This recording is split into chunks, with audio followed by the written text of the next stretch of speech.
serve her through the legs. Step back, hit it 3. Still up in the hood, but got big baller tendencies. She just trying to get flued out to John Kennedy just to see the Knicks play, make a couple memories. New York, if you ain't from here, don't pretend to be. And if you ain't rocking with the Knicks, you an enemy. Yeah, look at us, whole city is wild. This is New York, why y'all ever counted us out? Any game we attend, yeah, we taking it now. Fast break on the court, all up and down. Lead a garden in the pigsty, yeah, we get it on this side. Bacon, egg, and cheese or the lobster milk with the ribeye. Either way, we win in the overtime if we get tired. Get it with the team, yeah, that's just something we live by. Hey, yo, first quarter in, we gon' turn it up. Gotta warm up first, then we taking it dub. By the third quarter in, no, they ain't catching up. Gotta stay in the lead before that shot clock buzz. If the Knicks get a win, we gon' do it again. Make the finals once before, we gon' do it again. Bounce back in the fourth, we gon' do it again. It's been a while since the chip, but we gon' do it again, yeah. Yo, put your hands up. If you rockin' with the Knicks, put your hands up. Yo, put your hands up. If you from New York, put your hands up. Yo, look, put your hands up. If you rockin' with the Knicks, put your hands up. Look, put your hands up. Hey, yo, New York City, put your hands up. Sky, baby.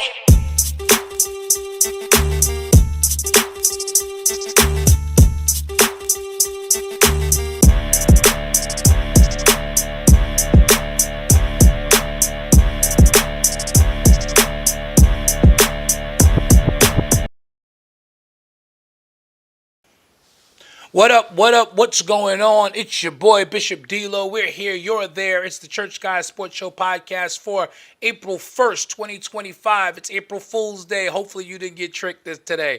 We're here and we're excited. It's the final 2 weeks of the regular season, really the final 13 days of the NBA regular season. NBA regular season ends coming up on the 13th of April, and then the play-in will begin, and then a week later, the playoffs will start. Tonight, our post-game show brought to you tonight. Knicks get a win tonight by a final count of 105-91 over a depleted Philadelphia 76ers team. Before we bring in Bishop L, let's just go through the numbers real quick. Knicks win 105-91. Mikal Bridges had a rough night shooting tonight. He was really kind of off tonight. He had been really, really good late. He did have some good late buckets during the Knicks' final run that put them over the top in this game. The 76ers played tonight. Obviously, Joel Embiid and Paul George are shut down for the season. Tyrese Maxey was out tonight. Pretty much everybody was out tonight. But Mikal Bridges, 14 points on 6 of 16. OG Anunoby continues his torrid pace, another 27 points tonight. Mitchell Robinson getting the start tonight in place of Karl Anthony Towns, who sat out tonight's game, smartly so, with the Knicks playing against Cleveland tomorrow night. Mitch, 14 and 14 in 21 minutes tonight, 2 block shots as well. He was absolutely fantastic. And Landry Shamet had his best game of the season tonight. Again, take it with a grain of salt. It's a depleted Philadelphia 76er team, but we are still glad that they were able to get it done tonight. Knicks improved to 48-27, 2 wins shy of another 50-win season. Tibbs ties Pat Riley for 4th most tonight in terms of wins as Knick head coach. Where's Davey Wright? I'm sure he'll be touting that at some point if he's able to come on tonight.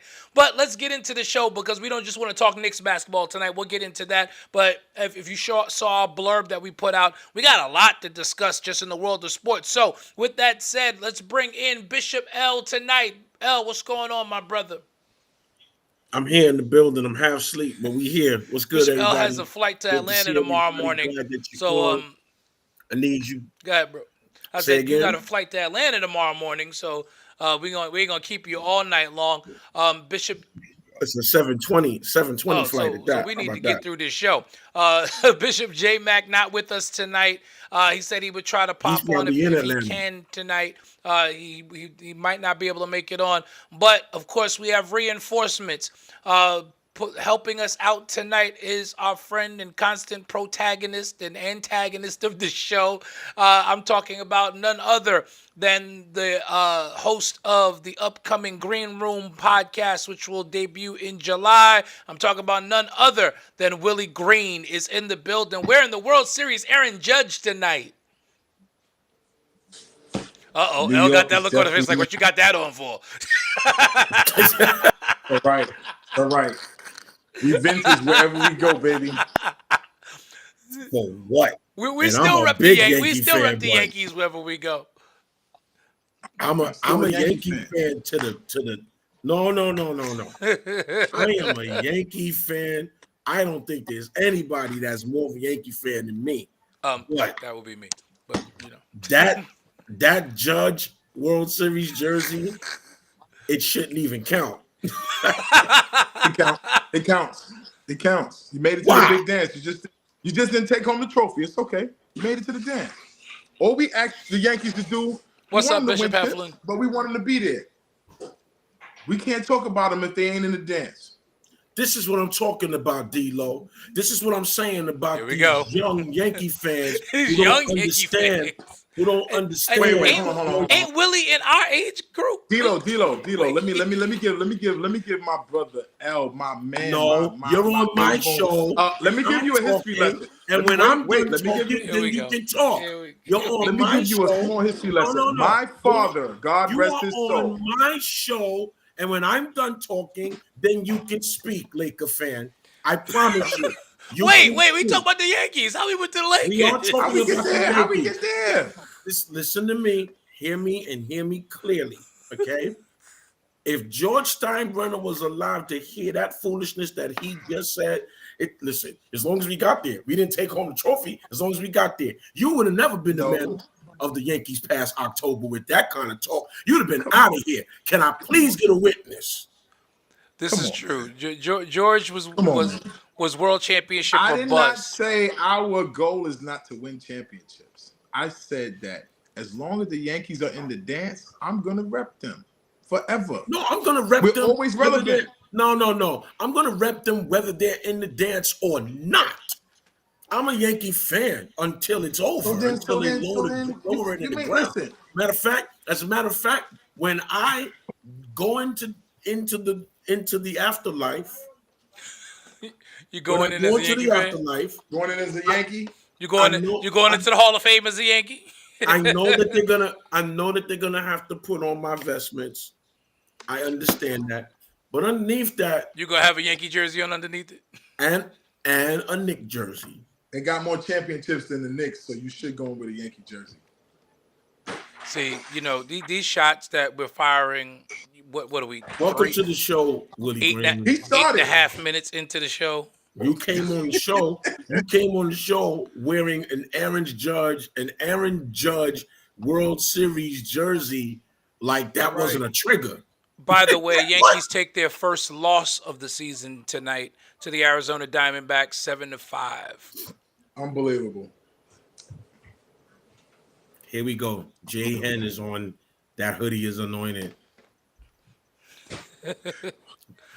Wait a minute. This Oh, must be. here we go. It must be an all things hoodie. Yeah, it is. Let's. Wait. I have to give kudos where kudos is due, though. Bishop Jay Heflin, Hen, I don't even know. If he's still commenting on here, wonderful, awesome word he gave at Remnant Church for Bishop Courtney Bradley last Sunday. Awesome word, man. I listened to the whole service. Awesome word, man of God. Love He's you, a bro. preacher. I taught him how to preach. Yes, sir. Now you taking credit for his preaching? I did. I taught Jason Hendrickson how to preach. I promise you. He'll tell it. He'll type it in the comments right now before this show is over. Come on, let's talk sports, baby. Well, Let's go. He said to God be the glory. So let's talk some sports tonight. Again, the Yankees fall 7-5. Knicks win 105-91. Strong performance by the New York Knicks reserves. They're down to their fourth string point guard right now. Jalen Brunson is out. That was a point guard who did work tonight, though. Deuce McBride is out. DeLon Wright was excellent. on the defensive end. And if you ask me, he might have played himself into the rotation defensively in the playoffs because we know how well, just because that's how Tibbs is. Tibbs is going to be looking to defend. And the fact that he showed that he can score a little, because I think what we're seeing, and you guys can chime in real quick as we delve into this, how you see it. I think we're seeing the emergence of OG Anunoby as the third option on this team. I think this stretch with Brunson being out, we are seeing the emergence of OG Anunoby as the bona fide third option.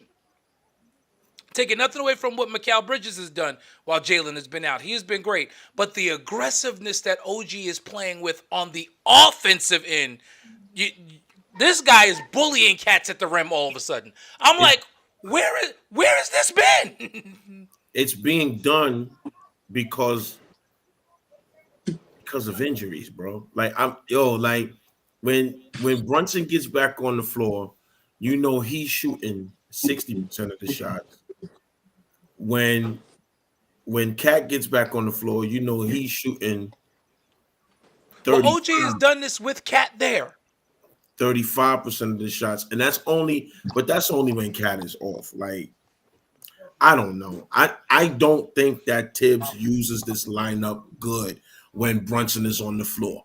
When Brunson is on the floor, Tibbs forgets how to coach.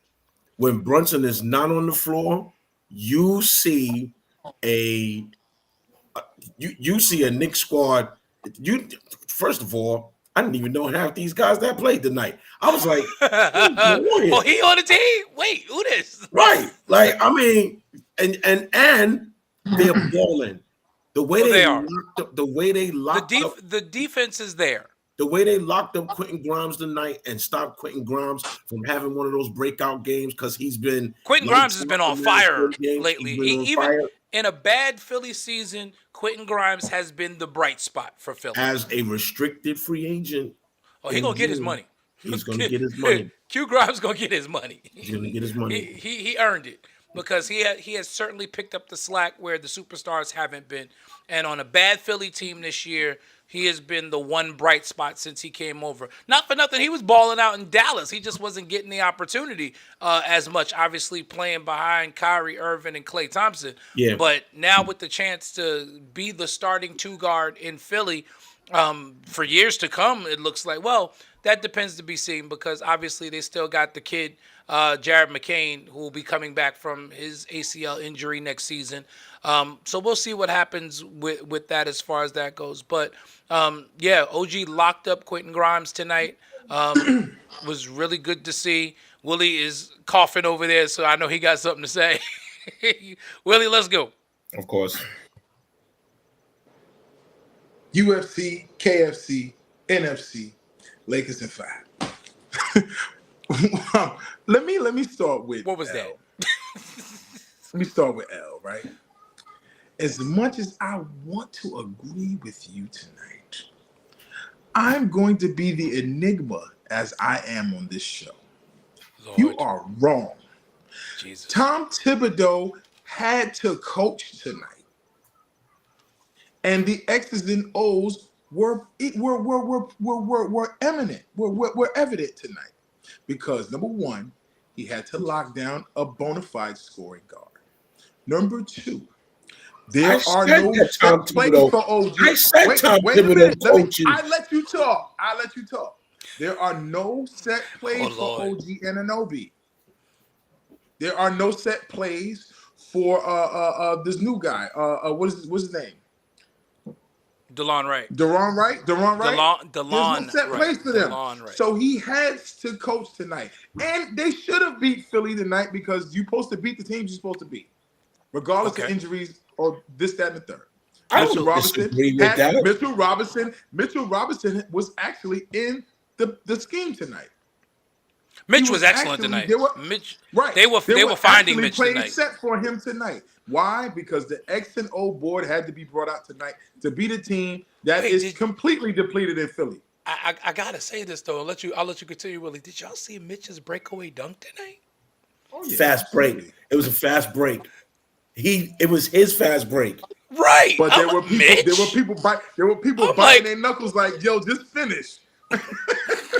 Like, no, not again with the takeover. I'm trying to Just tell don't you, get when he hurt. went up, I was Can I like, say this though? all Can I right, say this? please don't get hurt. Willie, Listen, Embiid wasn't on the court. We had nothing to worry about. Willie, you actually just said what I just said.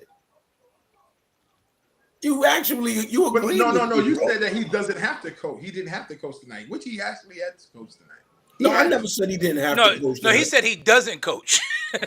Oh, you said he doesn't coach. Okay, my mistake. I said corrected.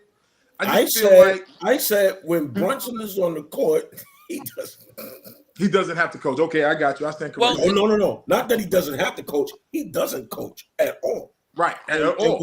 when you see Brunson not on the floor, you see him coaching and using his lineup.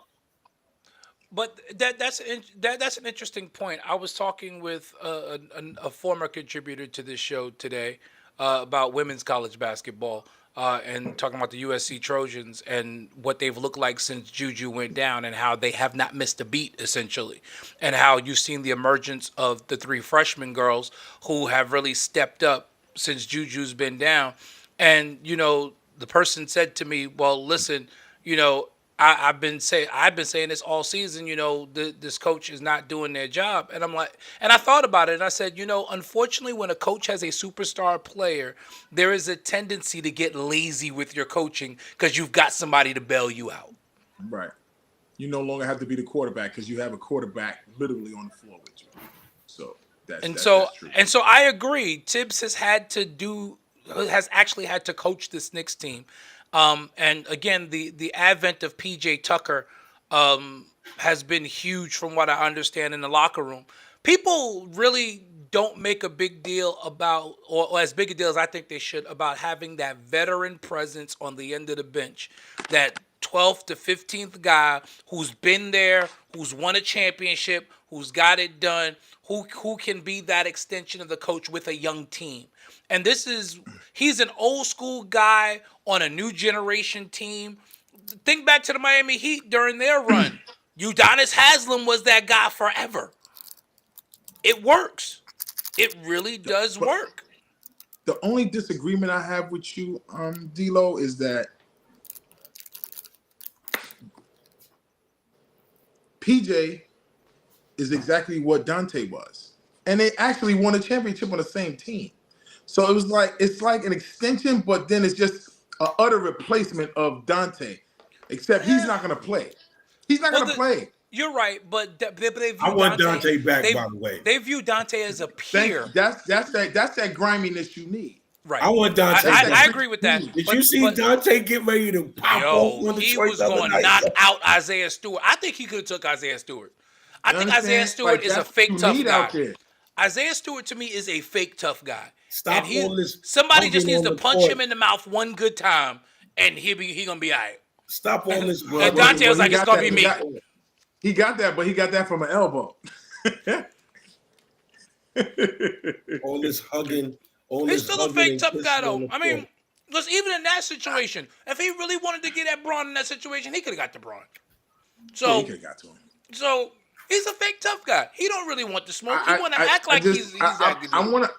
I'm curious to see how they're going to implement PJ if they're going to even put him on the playoff roster. I know he got a 2-year, but is he going to be on the playoff roster come this next couple of weeks? Well, yeah. I mean, We're probably playing. To answer Gregory, we're probably playing Milwaukee in the first round. yeah, it's looking that way. The Knicks' magic number to clinch the third spot now is And 3. we can get beat in the first round. I mean, whether it was Indiana, Milwaukee, or Detroit, the Knicks are vulnerable. Yeah, Sam Jennings said I've been Detroit's telling trying to y'all start about them Pacers, malice at the and Palace. nobody 2.0. believes in me. Nobody No, believes in me when I talk about the Pacers. Ask my co-host. I talked about the Pacers, the Pistons. You said Them Pacers is something to deal with, man, because The they don't Pistons stop are something coming. to deal with. The Pistons are something to deal with. Of those three teams, D-Lo, give me that. Tell him. of those three teams, I fear the Pistons the most. Watch them Pistons. Been Of saying those, that all year.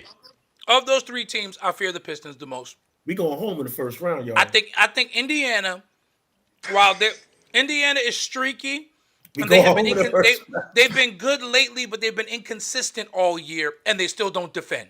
You heard it here. Milwaukee lost 6 or 7 Mil- games until Milwaukee tonight, lost up 6 to- of 7, and they're going to be without Dame for God knows how long. They're vulnerable. Detroit, however, is right there. Detroit is right there. That's the team I'm afraid of in the first round. Detroit basketball. But I do think Detroit's going to be a first round exit this year, just simply because they haven't been there yet. I don't know about that. I think they're playing with house money. I think they ain't got. They are playing with they ain't house got nothing money. to lose. But I think they're gonna go at whoever they play. Now, They're gonna go at it.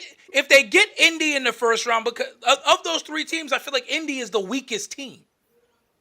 I feel like Indy is the weakest of those three teams. Milwaukee's been there before. Indy, yeah, they went to the conference finals last year, but again, like I said, Indy's been inconsistent all year. They got swept.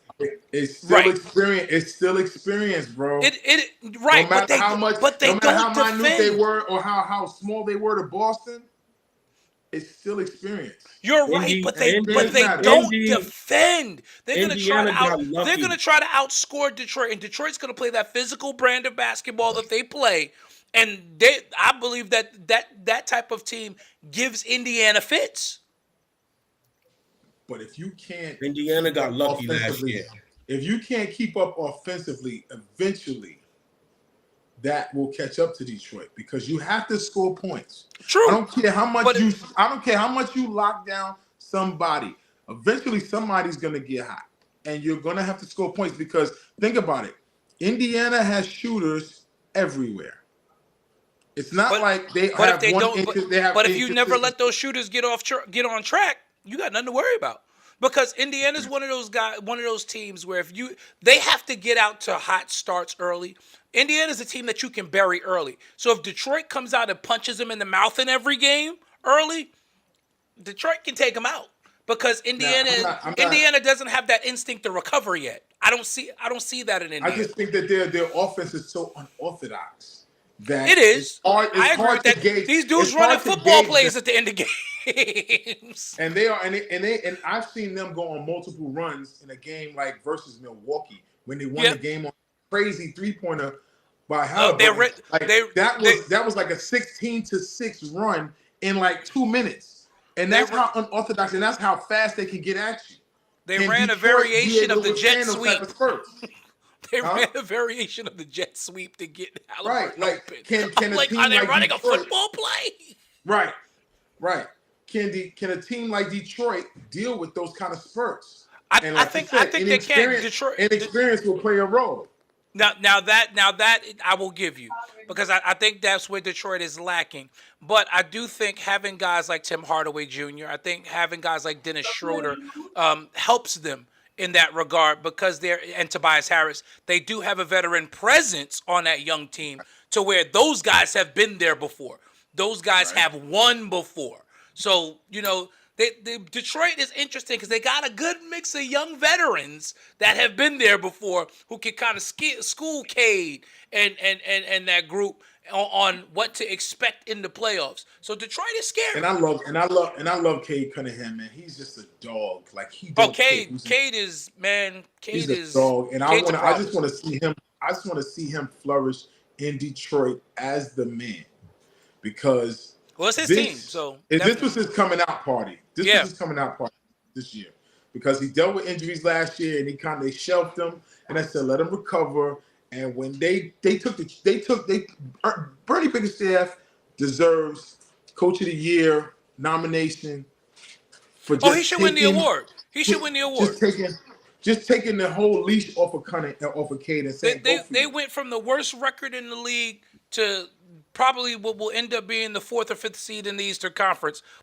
He deserves Coach of the Year. That's his award. That's JB Bickerstaff's award. Like if they give it to anybody else, it's a travesty. It's his to lose, and it's JJ Redick's to steal. JJ. No. They 28-5 at home. Willie, I agree with you theoretically. JJ is going to be hurt by the fact that LeBron James and Luka Doncic play on his team. He's going to be hurt by that. Wow. He's going to be hurt by that because you've got two superstars. That's like me. That's like me trying to coach you and Bishop Butler on how to preach, and I have to deal with two totally different styles of preaching, but I do it. That's hard for JJ to do, and he's done it. And the team is fluently winning.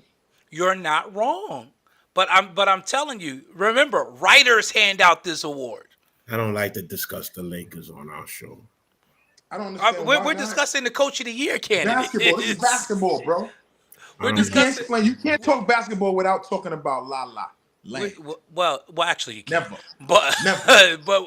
but these are Never. we're discussing Coach of the Year candidates. I tell you who won't be Coach of the Year, the guy who coaches our team. But anyway, Absolutely not.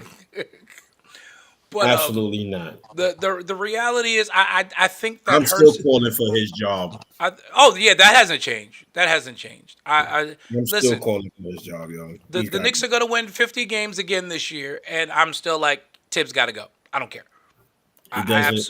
He gets out coached every game, yo. It's hard. Every single I think game. I think now I did make a prediction last week on last week's show about us going 11-2. We've only lost one game since then. That is correct. Well, it was 9-2. Half the teams you played in the 11-2 run have packed it in for the season. No. No.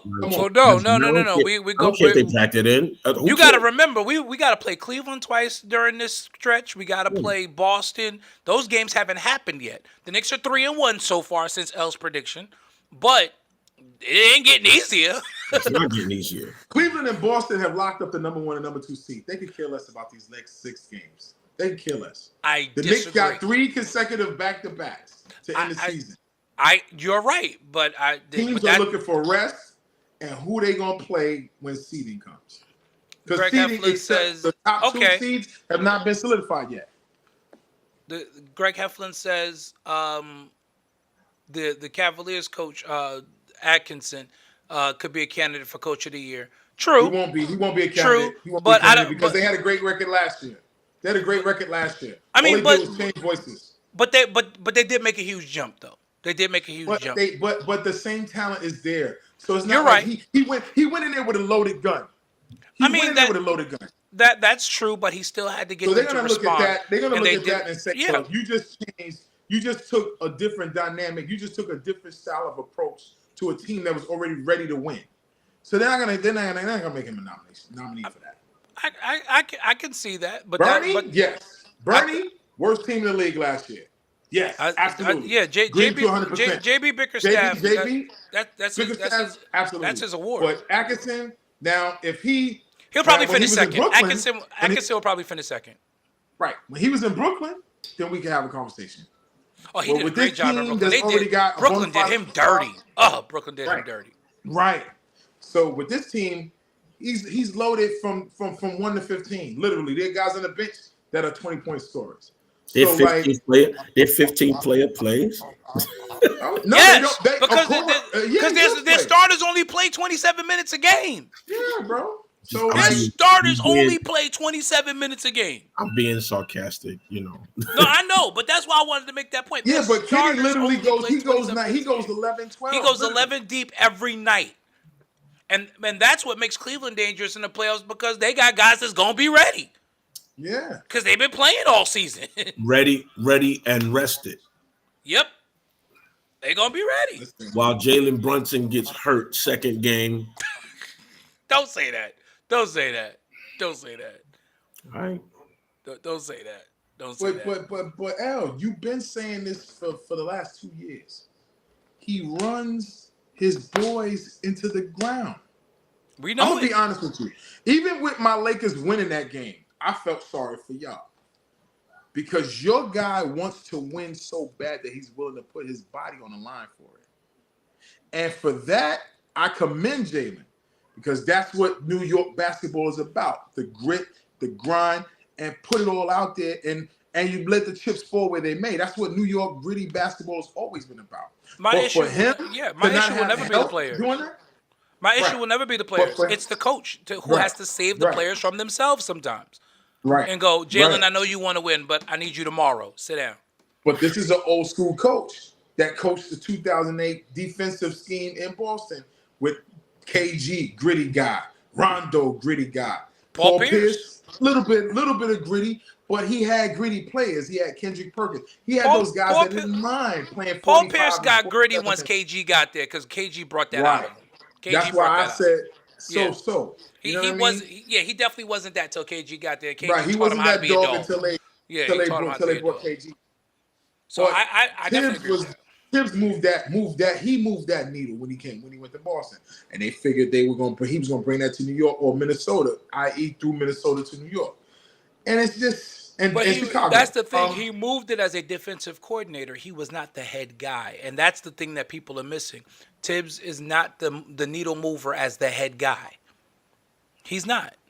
You can get the most that you can get out of a group, but that's the most that you can get out of the group because of your limitations. It's not player limitations. It's not team limitations. It's the coach's limitations. Well, for any coaches that might be listening on here that might want to give Tibbs a job, your greatest gift he might give you is putting your star player on IL. So be careful. As the Chicago Bulls and the New York Knicks. Mm-hmm. It's been a great basketball season. Unfortunately, we did not meet the expectations. This Knicks team, I don't think we met the expectations, especially with that whole trade. Although I do believe that we are definitely good, and I agree with J Mac when he says next year is probably the year that we make a jump with this roster. It took a little longer than it should have for us to develop the chemistry that I think we need in order for us to really be a winning team in the East. Okay. Tom Thibodeau really has to he's got to look in the mirror over the summer and really make an adjustment. Like he's got to understand that you can't run these dudes in the ground and play them 38 minutes a game and expect them to win on a consistent basis. We're gonna get the 45 wins. We're probably gonna get the 50 wins. But the detriment is that when we get to the playoffs, we're shot. And we're not the team that we have the potential to be when we reach the playoffs, because for 82 games, you have played 8 players and 8 players only. And I know for a fact, as a ball player, that's not going to work. You cannot do that, especially at the point that players don't get younger next season. They get older the next season. True. They're not Benjamin Button. Right. Not aging in reverse. Right. They get older with every season. With every game they play, they add another 40 minutes to their life, which is another 40 minutes of basketball mileage on their life, man. Kevin Garnett put it in perspective, and I never thought about it this way. I was watching one of his clips from, by the way, that's an amazing podcast, even though Paul Pierce is on it, because I don't like Paul Pierce. But that's an amazing. KG's takes, like, he really get, but their podcasts and 7 p.m. in Brooklyn are 2 of the best basketball podcasts I've seen ever. Like, I got some stuff that Melo said this week that was amazing, too. But KG said, think about it. And he was talking about Tibbs. He said, think about it in terms of per game, you're putting 8 to 9 miles per game on your body of running up and down. That's 8 or 9 miles a game. That's 82 games at 8 or 9 miles per game. That's the distance. You know what? Let me just do the math. 9 miles a game. Let's use Mikal Bridges, who's going to play all 82, barring injury. So Mikal Bridges at 9 miles a game for 82 games is 738 miles. Can I put that in perspective for you? Brother, that's a trip to North Carolina. I'm gonna give it to you. Taking that car back to the dealer I in live no in time. Midlothian, Virginia. That is me driving to New York and driving back because it's 364 miles each way. Listen, I'm sorry. L trying to be modest because he's New York. Tom Thibodeau is getting fired. There's no mirror to look in. The mirror is broke. Well, if he gets fired, I'm taking you to lunch because I will. Taylor Jenkins from the Memphis Grizzlies is gonna be our The next. only coach. way Tibbs gets fired is if the Knicks flame out in the first round. I'm telling you. Listen, Well, they're gonna he's flame out in the gonna first get round, brother. fired. He's gonna get fired. So you're saying the Knicks are going to be a first round exit? Knicks done. Okay. Knicks done. That high ankle sprain ain't getting better in 2 weeks. Well, it's been a month just about now. And it ain't gonna get no better. Listen, Because remember, he thought he is would be not back gonna by be this ready weekend. until He was cleared for camp. basketball activity a couple days ago, and he's still taking his time. Okay, guarantee he's heavily taped. Heavily, with a foot size shoe bigger than the regular shoe size he wears. Well, let me tell you something. Guaranteed. He's walking without a limp now, so that's Willie, good. He's out of the walking boot. So I he looks good. let me tell you, I wouldn't be surprised if he needs surgery. Yeah, I wouldn't be surprised if he needs surgery. It's significant swelling in that ankle. He's just gonna be heavily taped, and he's gonna be cortisoned up. And D-Lo, you know how this Knicks team, you know how this front office is with injuries and how they share it with the media. They don't tell nobody nothing. You know how they are, bro. We gonna find out. They look the Patriot game. The Patriot games in New York. We're gonna find out on the free agency opening on July 1st. Yeah, yesterday Jalen Brunson underwent surgery. What? Yep. That's how the Knicks do. That's New York. That's a New York state of mind. That high ankle sprain is a little more than what it was made out to be. Yeah, it's different. That's different, man. That's hot. That's hot. That's ankle. That's shin. That's Achilles. That's fibula. That's everything in that same area, bro. I don't want to talk about it. I don't want to talk about it because you just start. If Rick I just went Brunson under anesthesia is any type of assistant coach and a father to his son, he would tell his son, "Pull back. This season done. Ain't nothing you could do to save this. Shut it season. down." Nothing. But there's incentives involved. right because there's definitely incentives. Right, There's because of all that incentives. money he left One on the called table. Kevin Durant. Well, Durant's out with a high ankle sprain himself now. That's all right, but the season been over. He knew that. I don't blame him for. I mean, I feel bad he got hurt, but I don't blame him for saying, "Look, the season's over for me. I'm good." He's out of there. Well, they said he's out for at least a They're week. gonna opt out. They're gonna trade up for him. Phoenix right now currently Season's sits at 11th in the standings in the Western Conference. They're a game back of Sacramento. Sacramento's a better team to be in the plan than Phoenix. Jesus Christ. Phoenix Imagine. Phoenix Ooh, we're gonna get. and we're talking about a Sacramento team that's playing with an interim head coach in Doug Christie. We're gonna get. So for them, this is overachieving with a person that has never coached in an NBA game before. Sacramento's definitely the better story So right they're now. overachieving with 2 games over. Sacramento's definitely the better story right now. They're I agree with overachieving. that. Sacramento's the better story. Got to talk about Memphis firing their coach in the middle of a 50-win season. Somebody make some sense out of this. He did something. He slept with somebody's daughter. Not somebody's daughter. What? He slept with somebody's daughter. Voices matter, and upper management had a lot to do with this fire. He slept with somebody's daughter. Will you stop that? Yeah, and not only that, They was with I have they got. friends that Wait a are minute. friends Hold up. with the Let me. Durant family. No. Because I was. I think Ja's on his way out of Memphis as well, and I think that's another reason why one of the chips fell early, because they're trying to keep Ja Morant in Memphis as the face of their franchise.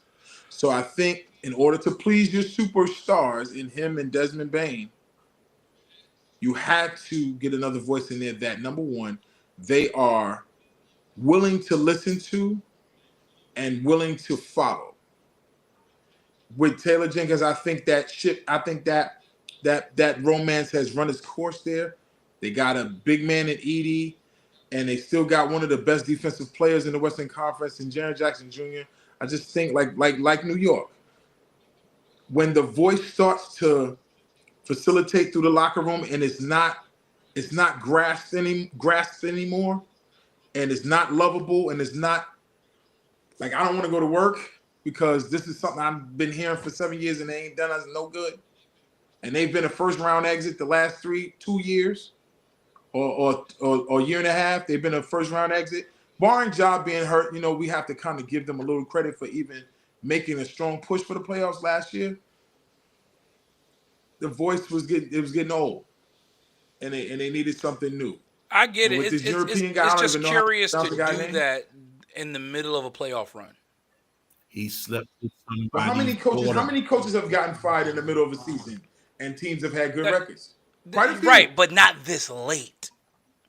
Yo, with the season, Yeah, with a playoff push, Yeah. right? I wait, get it. right? Not this First of all, you're in the playoffs. Right. Right. You are in the playoffs. Right now, you're supposed to be prepping and doing a game plan because you, in essence, you know who you gonna play by now. Usually, not in the West right now though, because the West is. So well, currently aren't they? They are 5 right now. The West 2 through 9, literally, the West 2 through 7 is separated by 5 games right now. 2 through 8. I'm sorry, 2 through 8 is separated by 5 games. they are 5. Yeah, They're 5 right now, but the entire West, they're 5 games out of the second spot, which they're probably not going to get. But I'll be honest. This Warriors and Laker game this week will tell a whole lot with those seedings between 4 to 8. Yeah, I agree with that. This game between the Warriors and the Lakers is one of the most important games in the Western Conference this season, because 1 and 2 is pretty much locked up. Nobody catching OKC. Nobody's catching. unbelievable. And even with Houston losing, who's the number 2 seed right now? The Denver Nuggets. No, right now it's Houston. Wait, is it? Houston is number 2, and they just lost to the Lakers Houston last is night. 49-27. Wow. Well, Houston has to really, really pay attention to this next 5 games for them, because seeding can change just like that. We saw it mid-season with the Lakers with their acquisitions, how fast you can move up the ladder and how fast you can go down the ladder. So these next 6 games for both conferences, honestly, between 3 and 7, 3 and 8 in the Eastern Conference, and 4 and 8 in the Western Conference, not is a 3. toss-up. It's 4 in the Eastern Conference. Honestly, it's 4 through 6 is really it. Atlanta's not catching Milwaukee. They're 4 games back on Milwaukee with 8 to play. They're not catching, and Milwaukee's up by 7 tonight with 33 seconds to go. So that's now 4.5. They're not catching Milwaukee. I think the Eastern Conference in the Eastern Conference it's only 4 through 6. And it's that they're jockeying for positioning there. 7 through 10. Now in the West, that's a different. 2 through 8 is interesting right now in the West. 9 and 10, you got Dallas and Sacramento. They're pretty much in there. Dallas is 6. Dallas at 9 is 6 games back of the 8th spot, and Sacramento is 7 games back at the 8th spot. So they're not catching anybody. Dallas needs to sit down. Somehow they had a good enough start that they've been able to hang around in the play-in. That's what it boils down to. They had a good enough start to where they're not going to do. They'll probably lose in the play-in. They'll probably lose to Sacramento because they've got nobody. Right. So they'll probably lose that 9-10 game to Sacramento. Minnesota's going to – it could be Minnesota, Golden State, or the Clippers. Minnesota is currently a half game behind Golden State for 6. So Minnesota could very well leapfrog Golden State. In fact, the Warriors and Grizzlies are tied at 107 with 9 minutes and 30 seconds to go in the fourth right now. So that could happen as early as tonight, to where they're at least tied. And then right ahead of them, you've got hold up. Let me see. Right ahead of them is, hold on, wait for my screen to refresh here.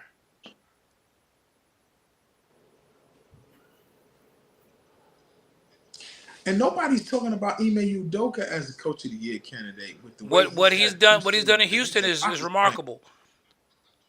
I'm trying to figure it out. Like, the Clippers. I'm mistaken Boston, but I can still coach. Come on. I mean, he never could not coach.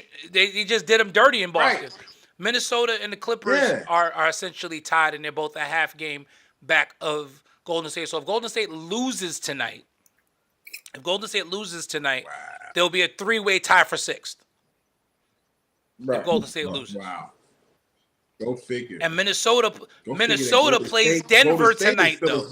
Now let Minnesota plays Denver in Denver. I must say, as much as I don't like Stephen Curry, Golden State is still a great story. I think Golden State is dangerous with the addition of Jimmy Buckets, right? Because then they go like on an 11-1 run from that trade. But Draymond, I don't care what nobody says about him, but Draymond Green is the key.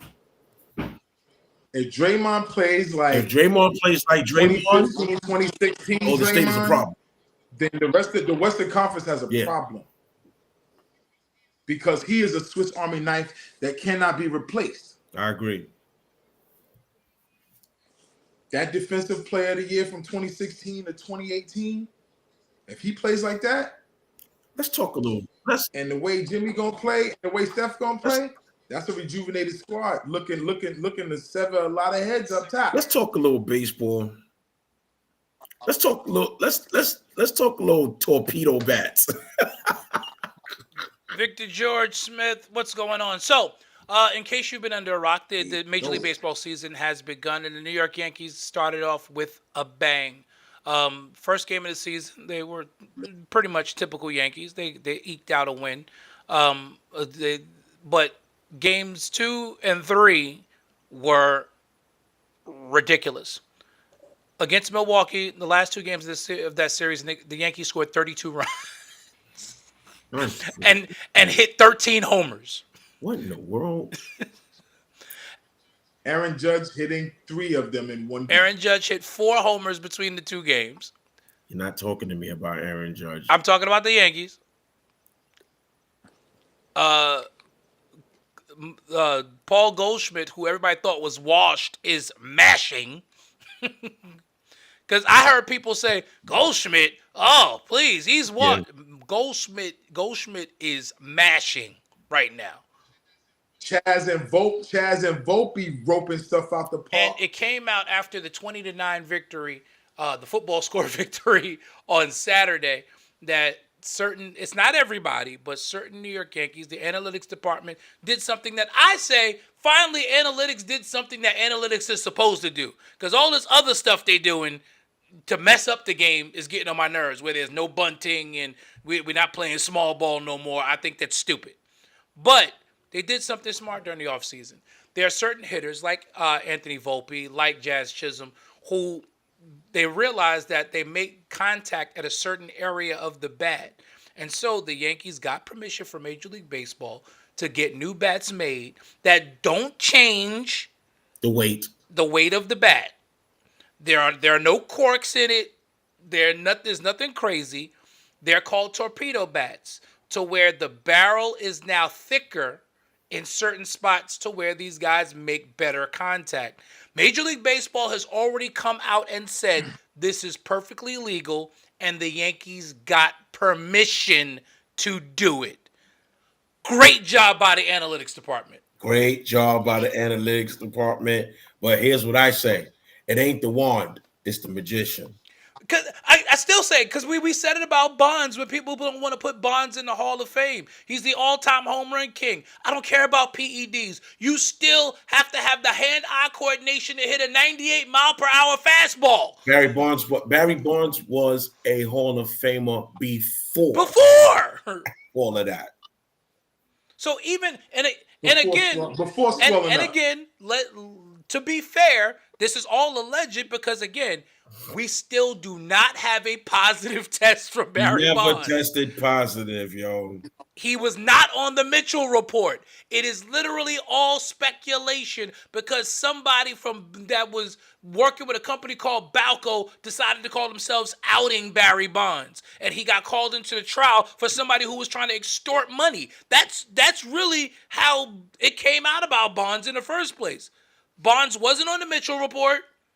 Bonds has never had a positive test, but yet the baseball writers won't let him in the Hall of Fame, despite the fact, yeah, he bulked up. Okay. Was he doing PEDs? Maybe he was. But even if he was, PEDs don't help you hit a 98-mile-per-hour fastball if you don't have the bat speed. But they're willing to take a chance on a man that just got put in the ground and put him in the Hall of Fame, who betted on baseball. On his own team. Why like coaching? Well, Pete always deserved to be in the Hall of Fame. Like I don't even with the. I'm just saying, don't move the goalpost. Wait. Say that again. They're willing to take a chance. What? They are considering putting Pete Rose in the Hall of Fame now because of his untimely demise. That would be a slap in the face if I was. You know how they say, if I was his family, you're nobody till you're dead. You're somebody when you're gone. If I was his family, I would be like Owen Hart's family. I would spit on baseball. I wouldn't even want it. I would be just like Owen Hart's family and be like, go ahead, don't use his name, image, or likeness for nothing else. MLB. You no way in the world. Look, don't get me. I'm not knocking Charlie Hustle. Charlie Hustle's one of the greatest baseball players to ever play the game. Ever. He has the one. He has I'm the just, one. I'm just with if one is guilty, all are guilty. I was gonna say he has the one record in baseball that will never be broken. Yeah. Never. Yeah. Never. And the fact that he's not in the Hall of Fame. And they said he would never break it. The fact that he's not in the Hall of Fame is a travesty. The fact that Barry Bonds over 4,000 hits should have got you in. The fact that Barry Bonds is the moment he passed Top Cobb, even though he was still active, they should just put him in. The fact that Barry Bonds is not in the Hall of Fame. Roger Clemens. It's a travesty. Anybody that does not have a positive test on their record should be put in the Hall of Fame. Because if you're not putting them in the Hall of Fame, then you're keeping them out based upon an assumption. Not to mention, you kept Charlie Hustle out because of him betting on baseball, and next season you're putting a team in Las Vegas. Right. Come on. Make it make sense. If I was his family, I'd be make it make sense. Now, I do know that he is in the Cincinnati Reds Hall of Fame. I mean, yeah, because that's the team Hall of Fame, and that doesn't have to do with Major League Baseball at all. And to me personally, that really matters the most, man. Like it does. That matters the most. That you're appreciated by the team that you labored for, that you hustled for, that you bled for. Like, because that has nothing to do with the writers. But that's the thing of. But the rules are the rules, man. As much as we don't. That's what I was going to say, Willie. That was the slickness of Bart Giamatti, who was the commissioner at the time, and who's the one who banned Pete Rose. By banning Pete Rose, that's what made him ineligible. Because I believe personally that even if the writers didn't do it, the Veterans Committee would have put him in had he been eligible. But because he was banned for life, he's not even eligible. And that's where Bart Giamatti did him dirty. And that bugs me out because isn't the Baseball Hall of Fame, is the Baseball Hall of Fame all inclusive of all baseball? No. But the they Major have League just to. MLB. They have It's to the be. Major League Baseball Hall of They Fame. have to be. They have Cooperstown, to New be York. in concordance with MLB regulations and the collective bargaining agreement by the players. So if you are a drug user and you have a third offense, you are banned from baseball. If you bet on baseball, no matter how small, no matter how big, it's in the CBA.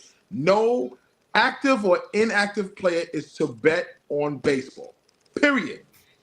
And he did it, and he broke the rules, and he got caught, and he pled guilty to betting on baseball, and he took a deal, and the man died a year He later. did. Bar Giamatti did die a year later. And at the time, they were negotiating potentially They were him negotiating putting and him putting back him in. back in. But if Giamatti hadn't banned Then him he for died. life from the beginning, then we're not having this conversation. You got to remember, The conversation, even with that, was because they felt Bart was too harsh 'Cause with he his was. decision. Because you don't ban the absolutely. all-time And hits leader for to- life. Every man has and they felt like every man has a right to redeem So himself. nobody's been able. And they So should have because gave he Pete banned that him for opportunity. life, no one could overturn that. Bud Selig couldn't overturn it. No. Because remember, Bud Selig is he's That a was protege of Giamatti's Bart dude. Giamatti. That was Bar Yeah. Giamatti. So he's not going to go with He the was guy hand that selected raised by him Giamatti and to groomed succeed him. He was hand selected by him. He's not going to go against him. We would need a new. We would have He wasn't needed a gonna do new that. commissioner, which we have now in Rob Manfred, and that's why it's now open back up. Yeah, because the fans want it and they're pushing for it because this is a different generation of baseball. It ain't like it was To back me, then in the 70s. to and me, the 80s. the potential PED guys have more of an impact on games than Pete Rose betting did. So how is it that those guys, Right, absolutely. none of them got lifetime bans, but Pete Rose did? That's crazy to me. And I preferably feel like the writers shouldn't be. Oh, I've been saying that forever. I don't think writers. I've always been.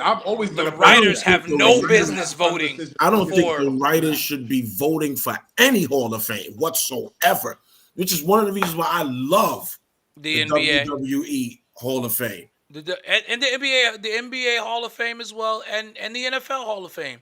The They let NBA players make those the NBA decisions. Hall Being of Fame, voted in by the your NBA peers. Hall of Fame, that's writers as well. But their writers don't have as much weight as the former players do. Right.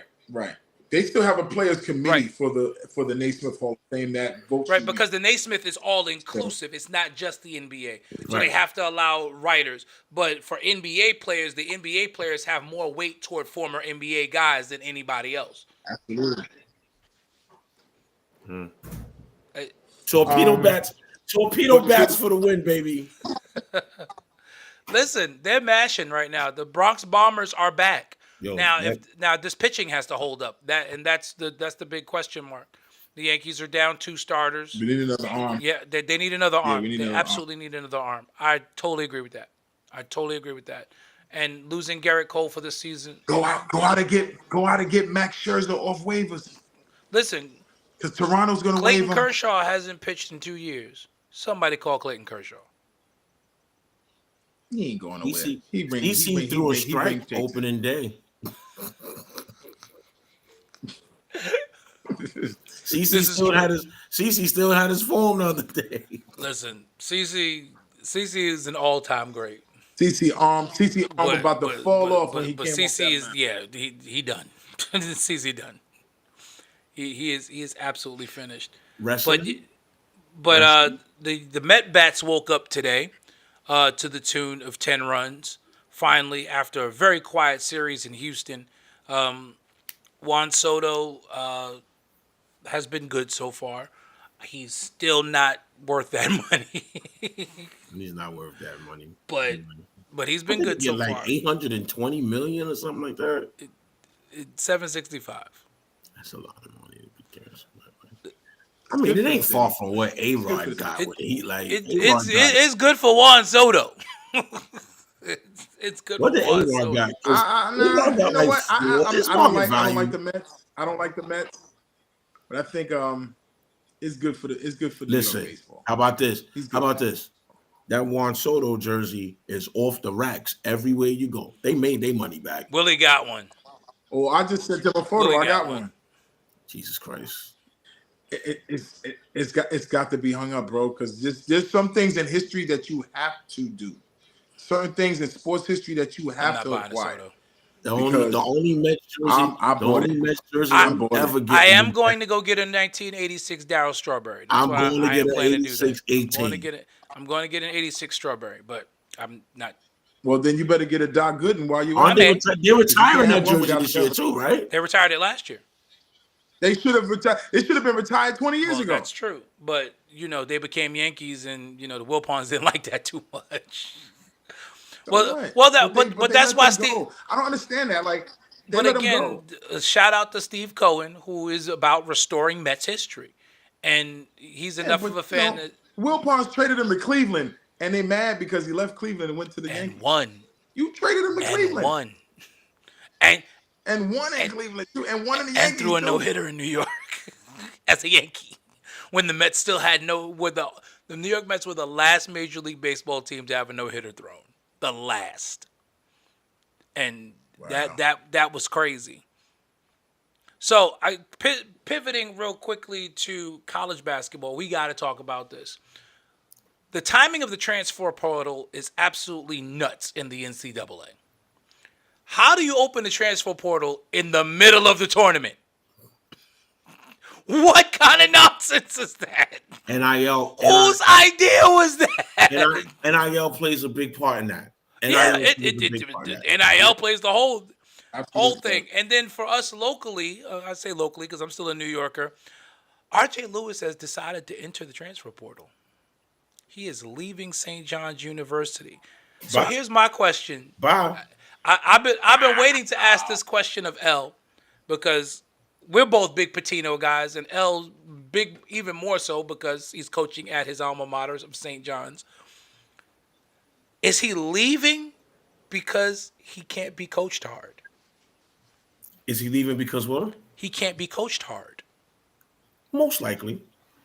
We've run into a generation of players now. Most likely. Because Pitino, if you watched on Vice this year, they had a reality series following Rick Pitino around this year. Great show, by the way. Pitino coaches them kids hard. I enjoyed it. I enjoyed watching it because it reminded me of what I went through as a player myself. Love it. It is old school basketball coaching. I love it. And for those who have a problem with it, he went 28-4 this year. RJ is leaving. So how bad could it really be? He went 28-4. Because RJ is in his feelings. He's a prima donna. He went 3 for 17 in the round of 32 and got benched for the final 5 minutes because he wasn't defending. In the post-game press conference, they trying to bait Pitino. Pitino's like, y'all know the answer to that question. I'm not even answering that. Exactly. Yo, right. I love Rick Pitino. Right. Exactly. And trust me, you leaving does not stop people from wanting to play for Rick Pitino. Because we already got Shorty from Providence. Yep, it's already happening. Just that quick. The portal is opening. And all St. John's really needed is some shooters. They need some shooters. And they'll be back. You back? I said it before and I'll say it again. You are not a complete basketball team without at least 3 shooters on your team. Agreed. You're not complete. And for them, and I think he left for the simple fact is that Pitino took the ball out of his hands because, like you said, he was having a John Starks night. He was clanging. He was clanging. And Pitino did what Pat Riley refused to do. He sat him down. But especially at the point that RJ, if you know you're not good, if you know that you're not hitting shots, get the other. But you gotta leave him in a game with 2 minutes left in the game. You gotta give him a shot to at least redeem himself some way, somehow. You don't pull him and keep him out the game. That's the only thing I had a problem with Pitino. Like, you pull him out, you let him clear his head. Like, listen, man, you're not shooting. I need you to go another way. You Big East Player of the Year. put the ball on the floor and get to the rack. You know they're gonna foul you. You Get know out there this. and get some stops. Let's start some fast breaks. You do something different to impact the game. And Patino, I just think he stole. I think that's another reason why he's leaving, because I think he stole that opportunity from him to at least some shape or form redeem himself. At least give us a chance to win. I held you down all year. You put the ball in my hands. I made something happen all year long. Feeling that he stole that from him, even though he was having an off night, and all of us as basketball players have an off night. But in some shape or form, you can still impact the game somewhere. Okay. And for him not having that opportunity, I think that's the reason why. One of the biggest reasons why he left. Fair point, Willie.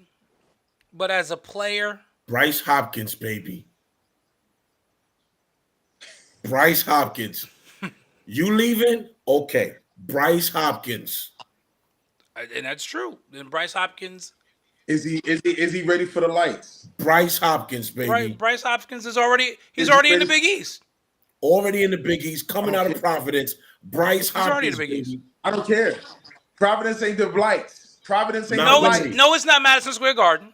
Come on, bro. Providence ain't the lights. Listen, I go to Pawtucket all the time. It's nothing out there but owls and deers. Listen, this is New York City.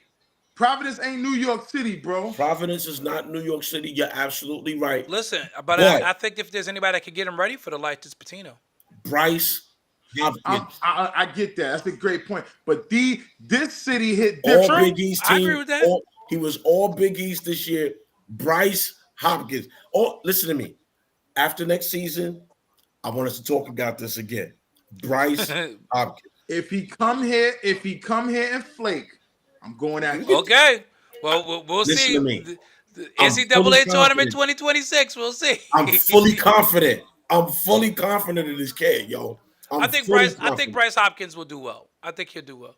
You said that about Cat too. He's sitting on the bench tonight with chains and whips dripped all over him. He Looking hurt. crazy. You could see that at the end of the last game. He limped to the end of that game. I still don't believe knew in he that. was gonna be out tonight. I still don't believe in that guy. He ain't ready for the lights neither. Okay. That Listen, boy Bryce Hopkins better be ready. Bryce Hopkins, if you listen, you better be ready for the lights here. These lights is bright.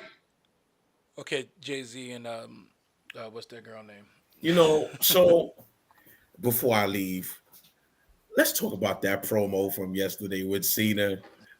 Well, wait, I have one more basketball thing that we need to touch on the women's side, because I just thought this was hugely interesting, and it still has to do with NILs and the transfer portal. So, are you guys aware of who Olivia Miles is? Yes. Olivia Miles, for those of you who are under a rock, was the projected number 2 pick in this month's WNBA draft out of Notre Dame. Olivia Miles announced yesterday that she will forego joining the W this year. And for those of you who don't know, anybody who started school in 2020 got an extra year because it was the COVID year. She's entering the transfer portal, leaving Notre Dame. She'll probably end up in South Carolina. And she's going to get big NIL money to not go pro. What a wonderful world. Is the women's game, is the WNBA really that far behind to where the college transfer portal is doing better at luring talent than they are? What a wonderful world. All right, come on, you got to give the WNBA an opportunity to get that new CBA in place, because that new CBA is going to change the game. It should. It should. Go ahead, Willie. Number one, the state of professional basketball is at stake when it comes to the women's game with this move right here. Yeah. This is huge. The New York Liberty have been in existence since the WNBA was created. 29 And right years. now, after they win a championship, they get an $80 million facility. You bugging. They supposed to have been at that because they were one of the marquee franchises that built the league. And now, after 25 years, you won a championship. Now you want to give them a facility in downtown Brooklyn, where it should have been all the time. I mean, well, getting stuff in Brooklyn is kind of hard. They've been Ain't had no real money, estate in Brooklyn. bro. They've Well, been had well, yeah, money. because Joe Tsai, the owner of the Brooklyn Nets, now owns the Liberty as well. And for this girl to say, I'm not going to the league because I don't think I'm going to get more money than I'm going to get here, That's what that happened. speaks volumes to the owners, not just the league, not just the superstar players that are there trying to create more revenue for them, which I think they will do, like El said, when the new CBA comes into effect. But then when will that take place? Another year. They really At won't the go end in of this effect for at least 2 years, where they'll really see an uptick in revenue sales across the league. So for her to say, nah, I think I'm gonna sit back and I'm gonna get this money here, and then when that CBA falls into, and this is why having an agent is key, because you know her agent is in her ear. Her agent said. That's Her not gonna agent pop right said. now. What we leaving for? Her agent Right. said. Her agent said. There's millions on the table, and you don't even have to leave where you are.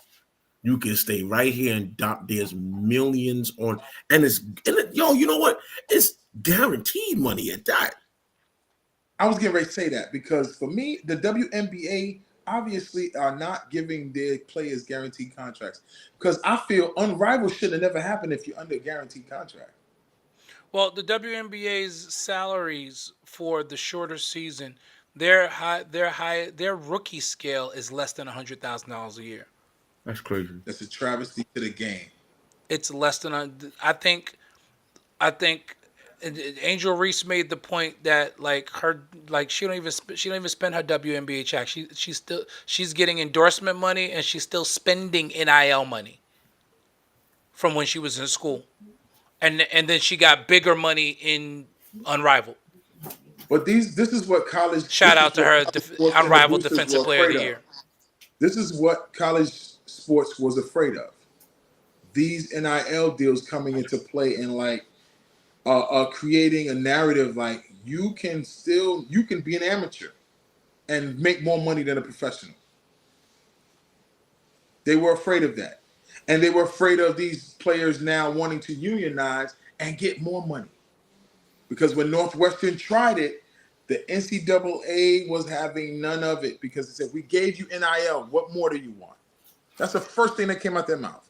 We gave you the NIL deal where you can make money off of your own names. What more do you want from us? The problem with the NIL is the same problem to me that they had with the scholarships, which is there's no real rhyme or reason in terms of rules, because there's no cap on how much a certain level of player can get. There's no the transfer portal opening while the season is still going on is crazy. So you've got guys. You had whole teams entering the portal last week while they were on an NCAA run. Basically, it's free agency. Right, but they're entering the portal because the portal's only 30 days. They're entering the portal while they're on a run in the NCAA tournament. That's nuts. You got coaches who are trying to coach. Dawn Staley said it the other day, and shout out to her. She's doing a phenomenal job. Listen, Dawn Staley is got to be probably on par to probably become the greatest college basketball coach in women's college basketball history. Again, taking nothing away from Gino Auriemma and everything he did at UConn, but 5 straight years in the Final Four. 5 straight years now in the Final Four. Dawn Staley is doing it. But Dawn said the other day, it's hard because I'm trying to prepare for games, but I still got to have my eye on who's entering the portal. Right. So I'm trying to coach in this season and get ready for next season at the same time. That's hard. Because especially when, the portal's only open 30 days, you trying to concentrate on winning the national championship, but at the same time, it's like you want this great player to know you're interested, and you'll end up losing out on that player because you're focused on what you're supposed to be focused on, which is winning the national championship. Right. So I just thought the timing was it's curious. It's become a commercialized game now. Very much so. Very much. You know, and you cannot be mad at these young athletes wanting to cash in, knowing that one injury, one mishap can end their career. Yeah. So, you know, I for one, am I against it? No, not at all. No, but I do think there should be some line of constraint and some strict, better regulation, some better regulations on it, because you know these kids going crazy. Yo, I want 10 million, and you ain't play a game in college yet, but you want 10 million off the rip. But that's why Patino said he ain't looking at no freshmen. Right. He's gonna get all seniors or sophomores. Right. He ain't bringing no freshmen in there. I'm bringing in somebody who's already established, who understand what it means and is not entitled. Right. Because you can't coach entitled kids. He's going after dudes in the portal, and he's also going after international players. He let these that international players are already polished. They've already played professionally. They've already played professional. So how does that work? Going for. Now, if he gets one of those international shooters. Well, because internationally, you can start playing professionally at 16 years old. So you got guys, they're coming over at 19. They've got 3 pro years under there, and now they're coming to college. Then come here and go to school. And bodies almost fully developed. Yeah, they're grown men at 19. And then come here and go to school. Look, I looked at Zachary Ricochet from Atlanta. This dude is 20. Do you see his body? Chisel. This dude is Diesel. Chisel. At 20 years old. So at 20 years old, we took a bump. We hit the ground. Right. These guys are finishing under serious contact. And one. Like it's nothing to them. Dunking on people. Finishing hard at the rim. No more dunking for me. But as you said, technology in the game of sports has been a game changer. I dunked the other day. What? A donut? No, on my French fries. Oh, your creative player on 2K. Gotcha. Okay. Okay. That's the only dunk you're allowed to do. He got a knee brace on too. He had a knee brace on. No, nigga, he didn't have no knee brace on. I don't have a knee brace on now. How about that? His creative player is 30 years younger than what he really is. Trust me. I know how that works. We saw you dancing. Listen, my creative player is 25 years younger than me. I got my braids back. I will never get on the basketball court again. I have to go. But we got to get out of here. This WWE real quick. That promo yesterday was everything. To start the show like that was bananas. I don't really like that start had a very 90s feel to it yesterday. But I don't really like very attitude era. I don't really like Cody Rhodes being able to put his move on John Cena. I didn't want them to get physical till Mania. I didn't want any physicality. That's the only part about that promo. I was like, I'm not really feeling that. I didn't want any physicality till Mania. But did you hear the stuff that John Cena said? The things that John Cena said. The great thing about those promos was neither one of them were wrong. Neither one of them were wrong. Neither one was wrong. Yo, the stuff that John Cena was saying to him, like it's like you're fake. My man told him he stole money from billionaires' kids. I'm like, oh, Tony Khan reference. Okay, this is what we doing. This is what we doing tonight, John. Okay. Yo. But Cody came back at him with the Vince reference. He said, "You were made in the office by a man who's no longer here." And we don't talk about Bruno, basically. That was crazy. The whole promo was crazy. Yesterday's show was insane. I'm a little uneasy about the Rhea Ripley storyline, but it looks like that it's a triple threat. It's gonna be a triple Rhea Ripley storyline is about to be the triple threat. And personally, I would rather see her win it. I want to see her win it. I thought they was gonna give it to her yesterday. They've been trying to stay away from the Rhea Ripley Bianca Belair thing for a long time. I But think you Bianca. can't, yeah. I think Bianca walks out with the gold because it's got to set up her and Jade. Yeah, Huh? absolutely. It's got to set up her and Jade Cargill. It's got to set up Bianca and Jade Cargill. That's And that's I WrestleMania. think Charlotte- That's WrestleMania 42. Right, because the Why, Jade no, and why Charlotte would thing it is set up her definitely and going to happen. Jade? I thought it was The set Jade up and her Charlotte and thing is they definitely going to happen. There's going to be a champion out of that, and I believe that both divisions, the women's division in Raw and SmackDown, they're going to bring a undisputed championship match between two champions between Greg Raw and Heflin says SmackDown. the EST. Listen, I know we got to go, and I probably shouldn't say this live, but Bianca in that ref outfit last night was just wrong. that was just wrong.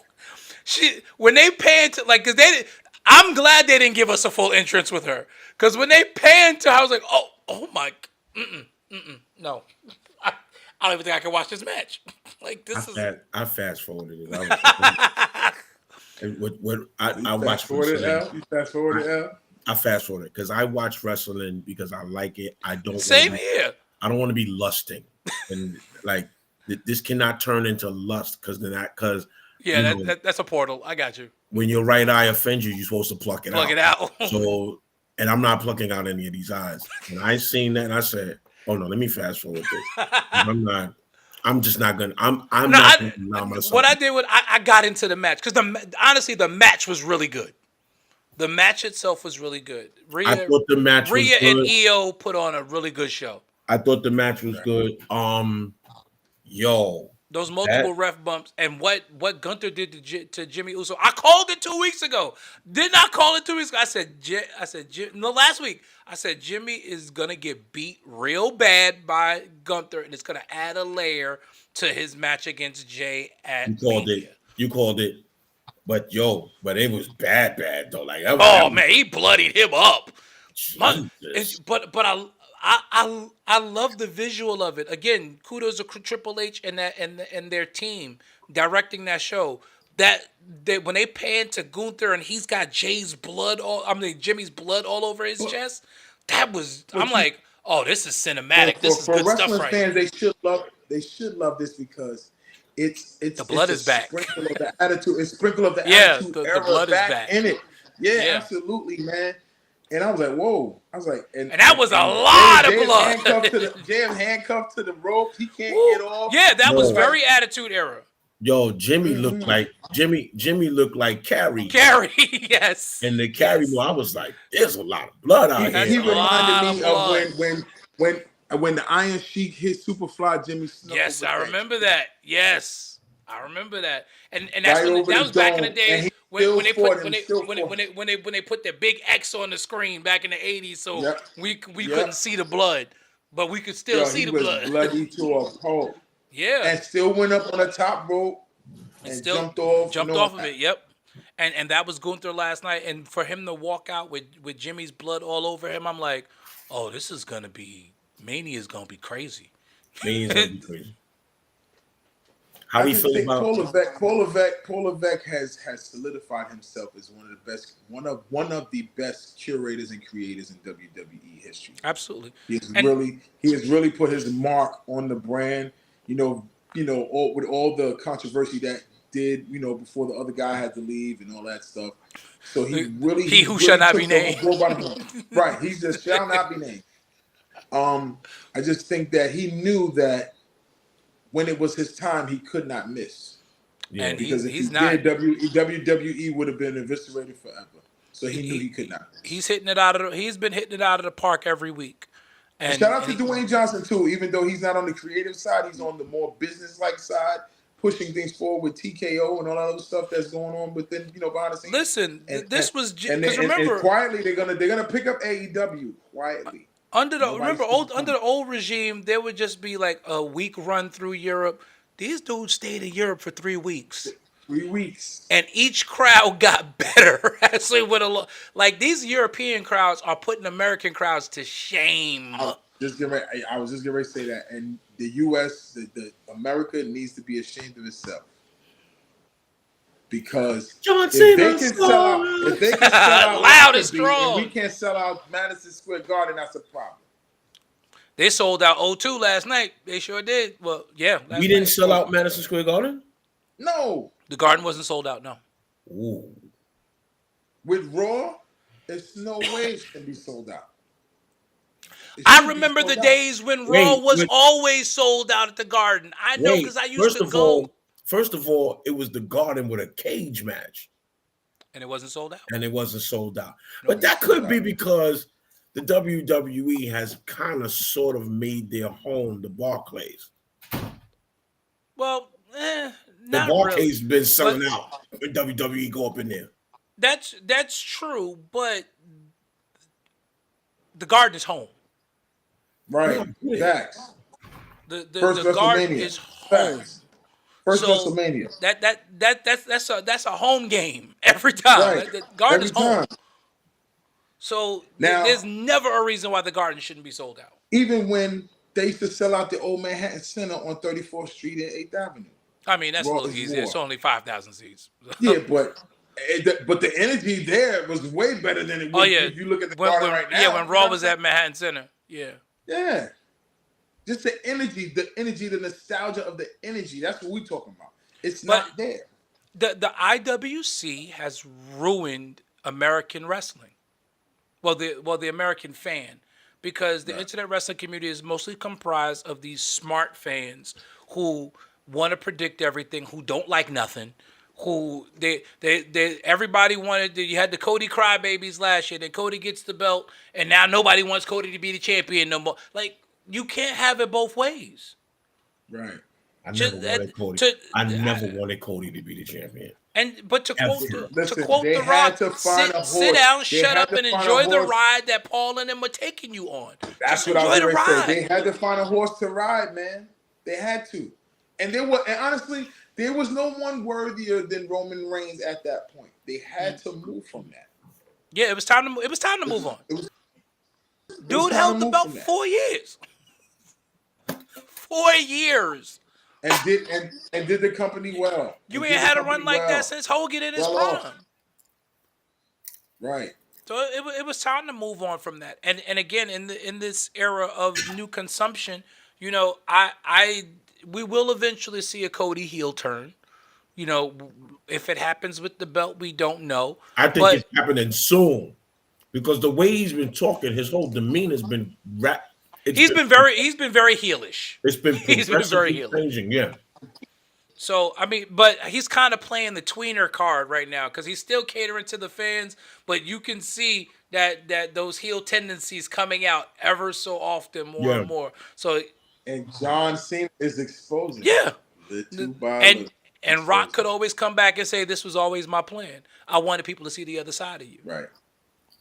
That you're not. When my man said you're so terrible that you had to get your gimmick tattooed on your neck. I'm sitting there last night like, Cena, really? That's what we doing? Cena was working the microphone last night, y'all. He said you got your whole gimmick tattooed on your neck. Seth Rollins, I think with this triple threat match with him, CM Punk, and Roman Reigns, whoever survives that match is eventually going to be the next champion. I could see that. Eventually. I could absolutely see that. That's Roman Reigns. Honestly, I'm be honest. I'm rooting for Roman's Seth. at a point in his career where he doesn't need the belt. He doesn't need the Honestly, belt. Right, none of the three of them need the belt. But if I had to put my money on one, it would be CM Punk, because he's toward the end of his career, and I think they want to give him one last run with the belt before he retires. So because Seth still got plenty of years left. Roman still got plenty of years left. But this is the thing. Yeah, but this is the thing I think they're holding against CM. That 10 years? With that, that 10 years, and not just why he walked out, but the way he walked out. So I think they're holding that against him for him wanting to. They don't want to see that happen again if he happens to become champion, because, like CM Punk he's He's a pendulum. He swings. It doesn't matter which way he goes. You know what I'm saying? So he might win and say, you know what? I'm out of here. I told you I was going to do it. I'm gone. I love that the WWE is in the process right now of building new stars. Braun Breaker is going to be a main eventer real soon. Like this dude, yeah. I was watching him last night and I'm like, he's a problem. I like Penta though. Straight problem. All the way a I like Penta though. Penta's gonna get a mid card run first. I can see that. Penta's gonna get a mid. The difficulty though is, as good as luchadors are in the ring, they've never really translated to the main event scene.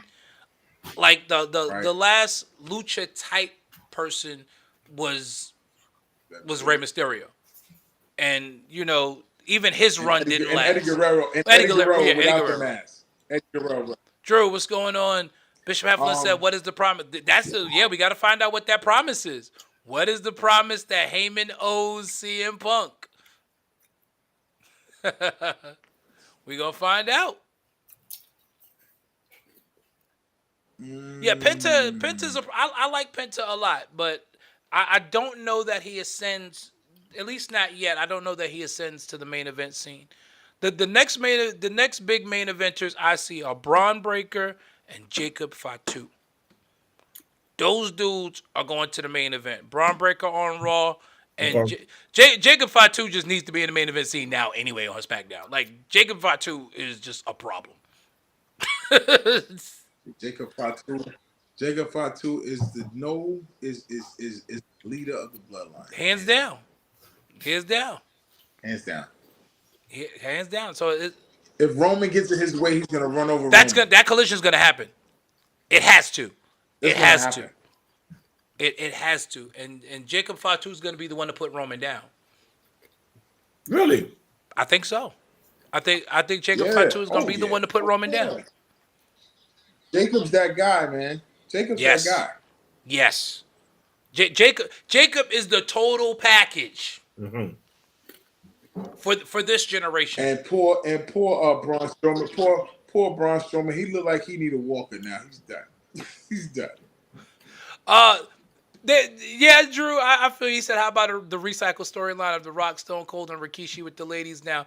They recycled it a little bit, but I like what they've done with it because it's still a slow burn. Because I still think I think right now they're keeping Bianca out of it because she's got this title match at Mania. But once that's done, this is where her program with Jade is going to get started. Yeah. That's an eventual collision. Oh, it has to happen. You saw that from day one. Those are the two most powerful women on the women's roster. Jade and Bianca have to collide. I just need Jade, and I think that was her hiatus away was to polish her a little bit more because you saw glimpses of her. Oh, she looks amazing now. Right. Yeah. And then you saw glimpses of her. She looks amazing in the ring now. Not being at her. Yeah. Right. There were glimpses where she didn't really hit her niche. So they probably had to take, Shawn Michaels being the creative and being the facilitator of the talent. He said, we need to bring you back in the lab for a little bit more tweaks and send her right back. So I think she's ready. AEW didn't know what they had. If they had just spent some time because they threw a raw Jade Cargill out there. Because I watched some of her matches at AEW. The charisma was always there, but the in-ring work was trash. Right. Quite honestly, you can call it what it is. It was trash. Right. Well, working off a pure strength in athletics doesn't work in a choreographed game. When she showed up at that elimination chamber, what she did to Naomi at the elimination chamber was brutal. So who will be the one to come out over this? I know the answer, but I want to see what y'all think. And Drew, you asking between Jade and Naomi? I mean between Jade and Bianca. If you're saying Jade and Bianca, I think that becomes Stone Cold and The Rock on the women's side. I think they go back and forth for a while. Right. I don't, because with Stone Cold and The Rock, I don't think we ever had a true. This one was on top of the other one. Like if you place them up next to each other in terms of their head to head, all three, I think Naomi is there to elevate both of their talent. Naomi at this point in her career doesn't really need that boost. Although I think her being put in the program with Jade is there to elevate Jade. Because quiet as it's kept, you probably don't even realize it. You know, as far as the ones who are regularly active, Drew, and I know you know this because you're a big wrestling fan as well. Naomi is the elder stateswoman now in the women's division.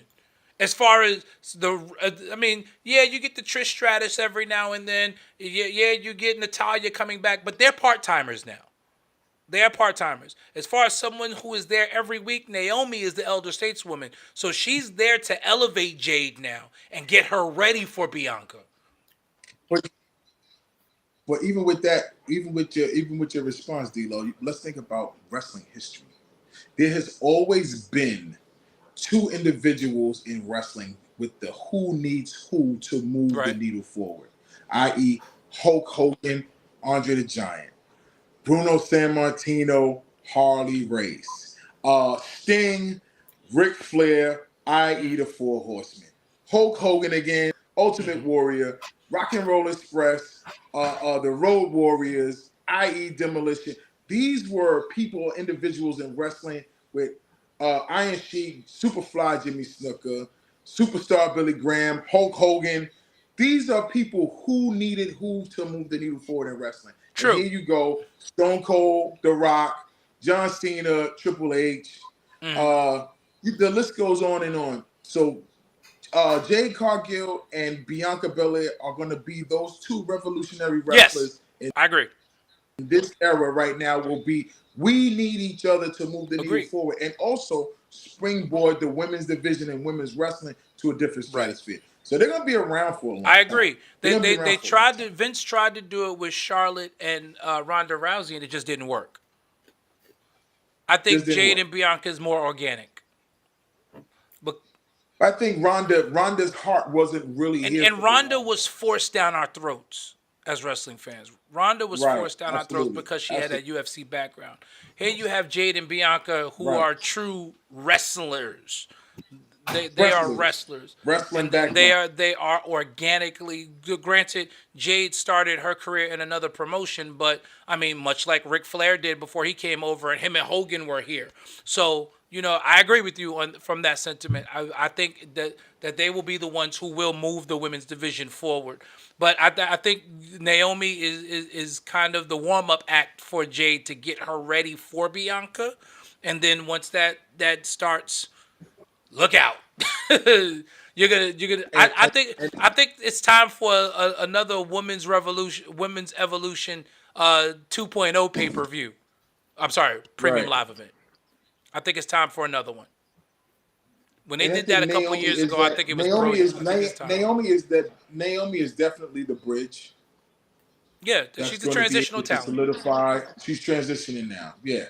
So I think it was good for Jade to have a challenge like Naomi, because that will only better her for when her and Bianca to go head up. She definitely needed that. She definitely needed that. That was a pick me up. That was a boost for her. And Naomi, you know, people don't recognize, like, Naomi has this great speed and athleticism that is only going to make Jade better in the ring. And she was a former champion, so she's going to challenge her in many ways, physically and mentally. She's gonna challenge Jade in ways that she probably didn't think she would be challenged. Right. So Naomi is not. People think Naomi is not a slouch in the ring. I mean, I think people got caught up in all the glow stuff and glow this. Naomi can go. Right. Naomi can go. So I think it's going to be a lot of fun. And I like this darker Naomi. I like it. Wow. The glow is gone. Wow. And what? That caution outfit is a little crazy, but I love it. It's dark. I love it. I like heel Naomi. The thing in this trio, she got the life beat out of her at that elimination. For February, because WWE totally forgot about the history month. Spoiler: Jade is going down to NXT in a few.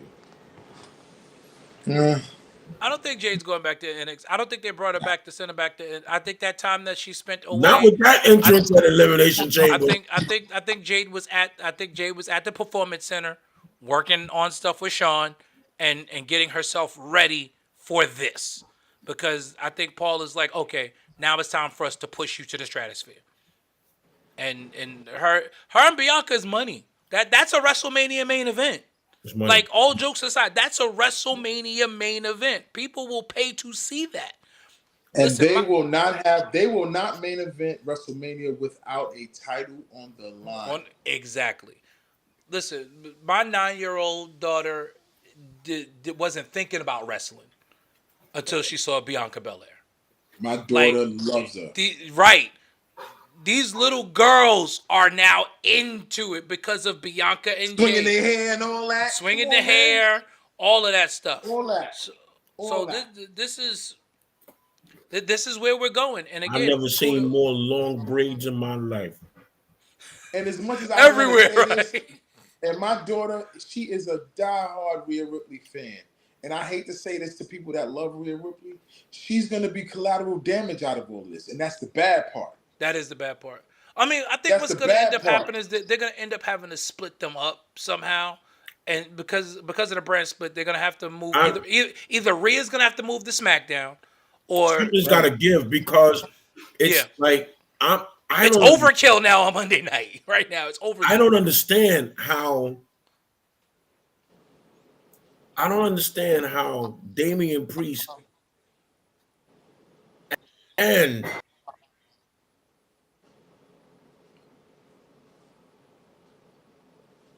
of significance, they were like they were the Judgment Day. They were Judgment Day. Damian and freaking Rhea Ripley, they were Judgment Day. And now that they're not in Judgment Day, it almost looks like they're on this island of insignificance all of a sudden.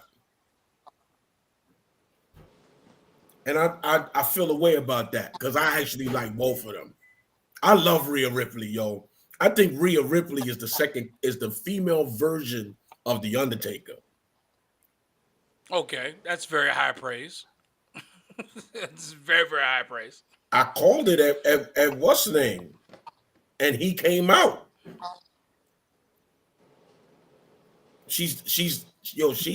I think she's the female version of The Undertaker. Absolutely. I like Bianca and Montez better than I like Seth and the Man. Honestly. Yeah, me too. I enjoy Bianca and Montez better. I kind of, you know what they remind me of? And this is funny.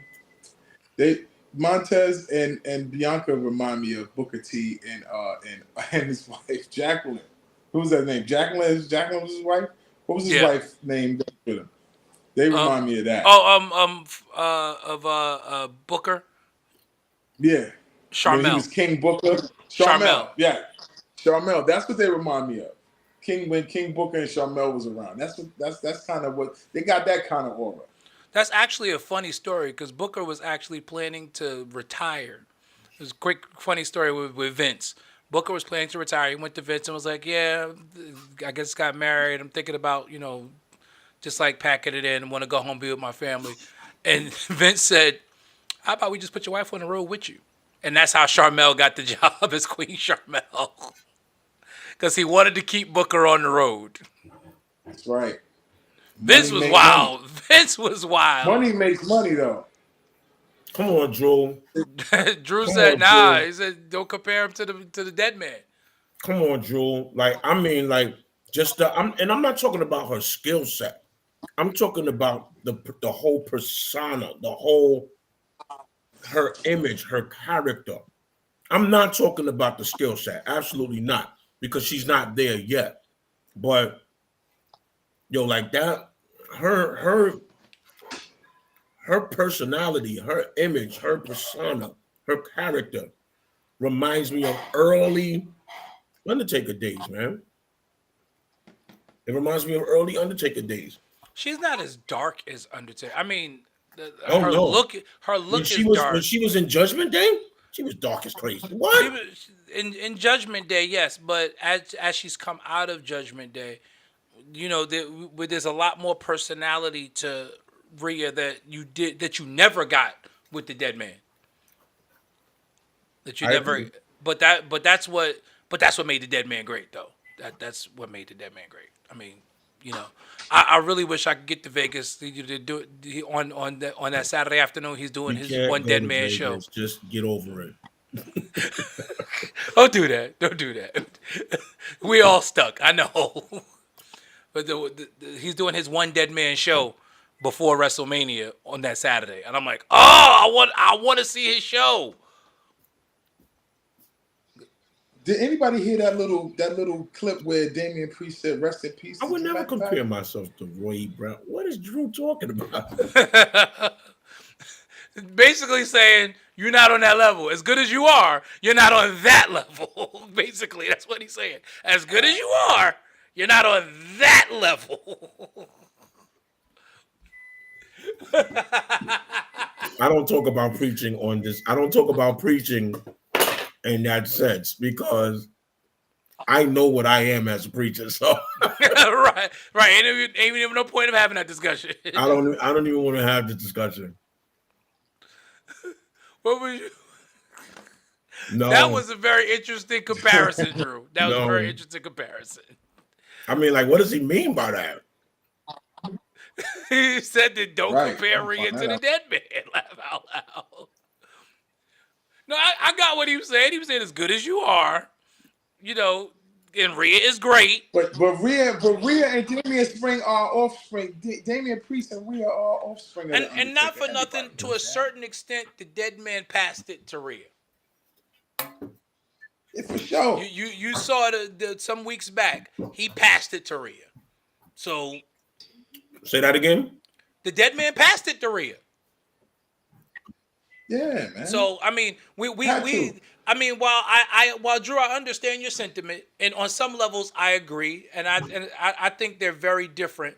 Clearly, the Dead Man sees some similarities between them, because he's an old school wrestling guy. So for him to come out and validate Rhea himself, Co-sign that that's and huge. co-sign Yeah, that. that's huge.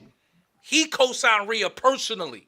But people forget that the cosign in Yeah, that's wrestling big.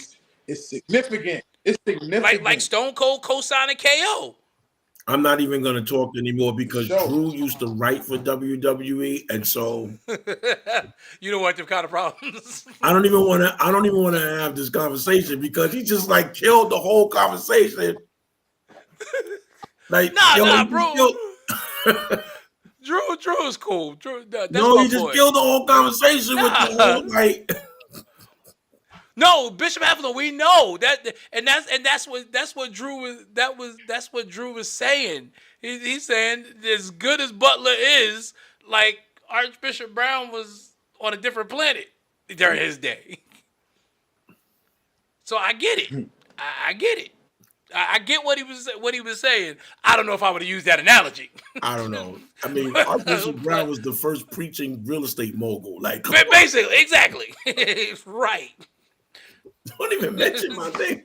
Don't mention my name. I mean, Archbishop Brown was the dude that rented the A Train to take the church to a Broadway play. Like,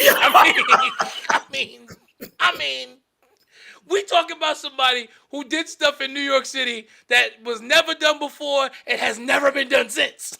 Yo, he took. Yes, No, he did. I remember it. Yes, He rented the A train. dude rented the A Train How to do you- transport the Saints to a Broadway play. From the junction Yep. To 42nd Street. to 42nd Street, express all the way through. No one was allowed to get on the train. Who got that kind of? Who got that in New Roy York? Brown. Well, You got the juice. he had got the juice. juice. The He juice. had the juice. Drew, you right. He did. He did bless Damien first. That is bless correct. Damien first. That is correct. Drew, it's true though. You know it's the truth. But you was there too, Drew. So but yeah, I mean, he did bless Damian first, but his latest co-sign was so. I mean, on some levels, he's basically anointed them his successors on both sides. Yeah. So I get what Elle is saying, Drew. Like, why are we not doing more with that? Since you have one that he anointed on the men's side and one that he anointed on the women's side. And remember, Drew, I'm not talking skill set. I'm not talking skill set. And I'm not even really talking. Yeah, Bishop Heflin, Archbishop Brown was like the greatest. I'm not even talking their show, right? Because there's an element to this thing that they're gonna have to reach, right? Like the Dead Man, his show was crazy. His show was crazy. Right. His entrance was 10 minutes long and you didn't want to miss it.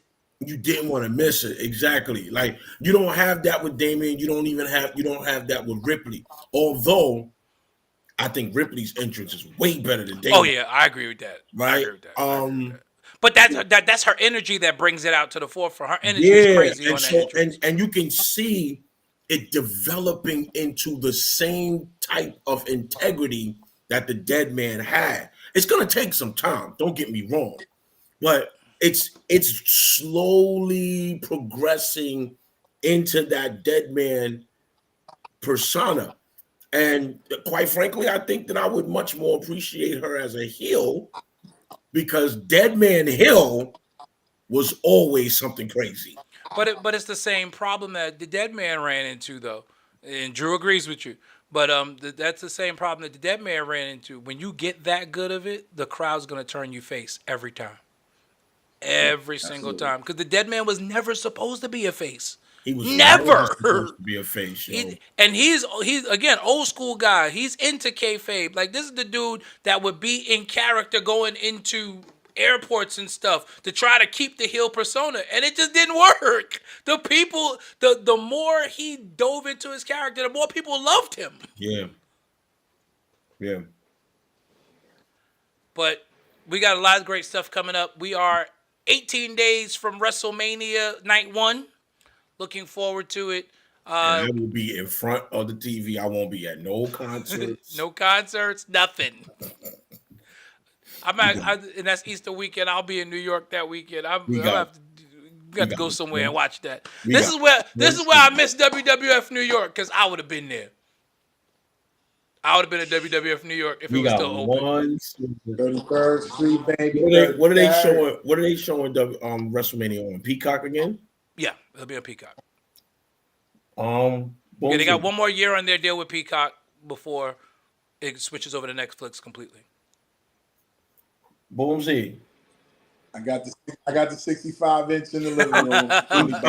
I'm about to so what we doing? We come because you got the grill too. I got it.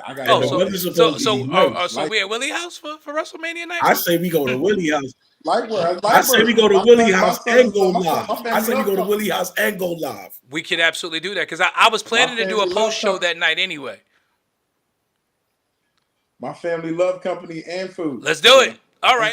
So what we doing this Saturday? Or we're doing the Saturday. The Sunday gonna be hard because I got to travel back to Virginia after Easter service. All right, let's do the Saturday. So we can do the Saturday. Last year I was preaching on the first night.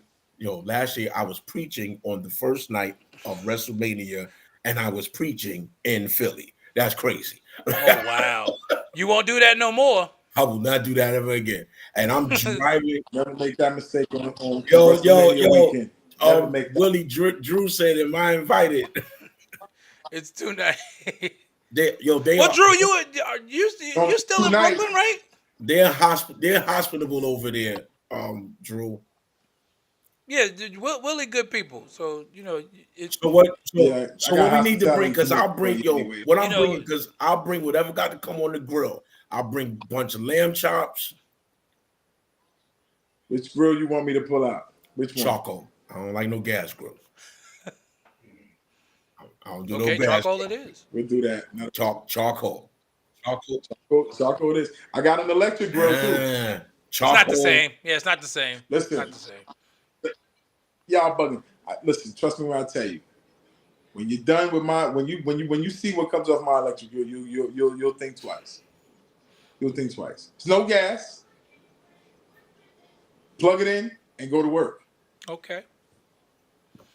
I was still thinking about it. Like, I don't know. I think I still want the charcoal.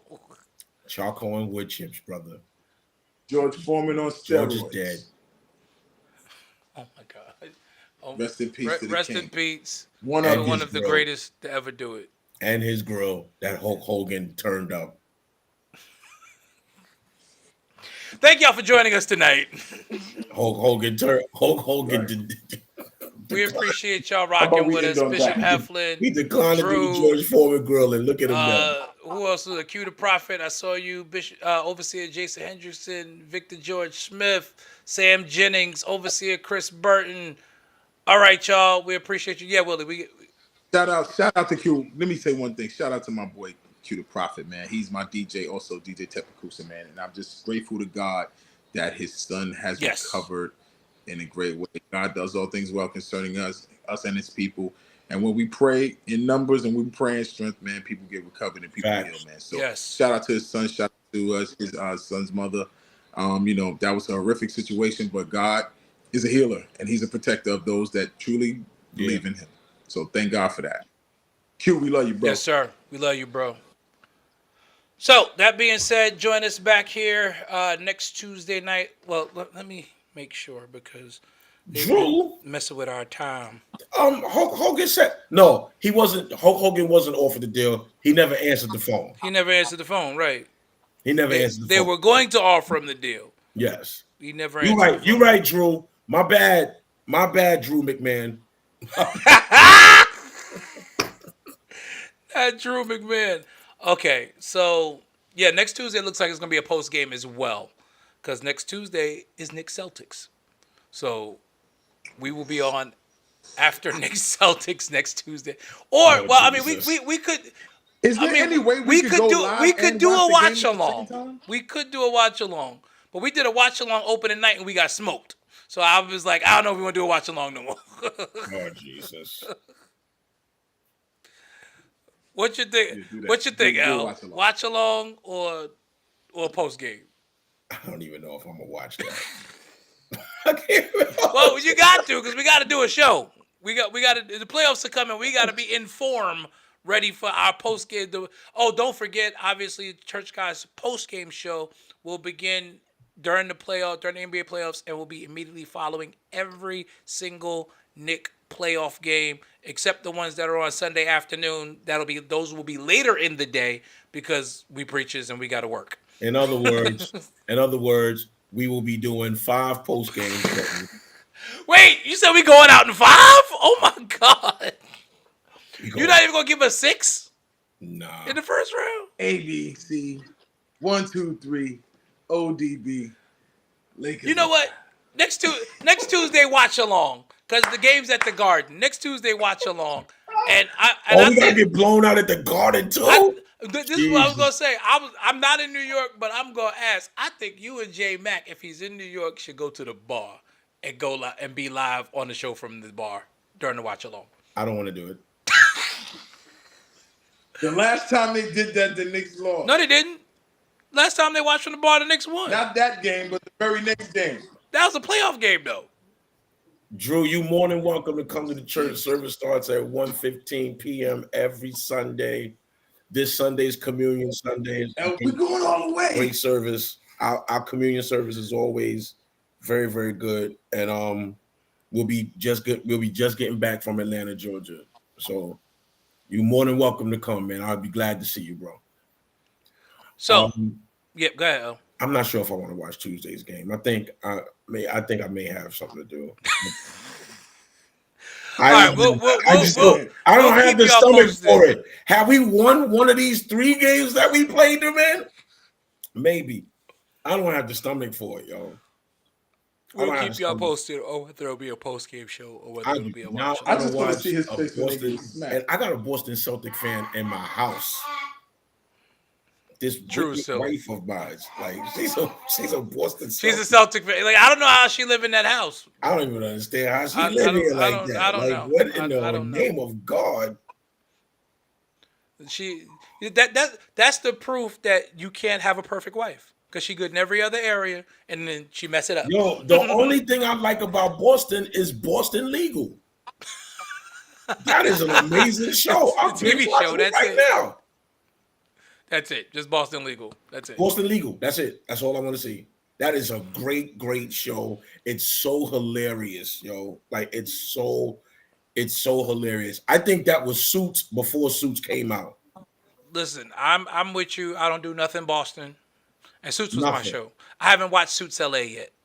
But Suits LA it's okay. good. You can tell that you are missing Harvey Specter and Of Mike course. Lynch, right? Like, yeah, I was nervous about them doing a show without the two of them. I'm like, Suits with no Harvey Drew Specter Drew and said no you Mike live Lynch. with a Boston fan. Hell is real.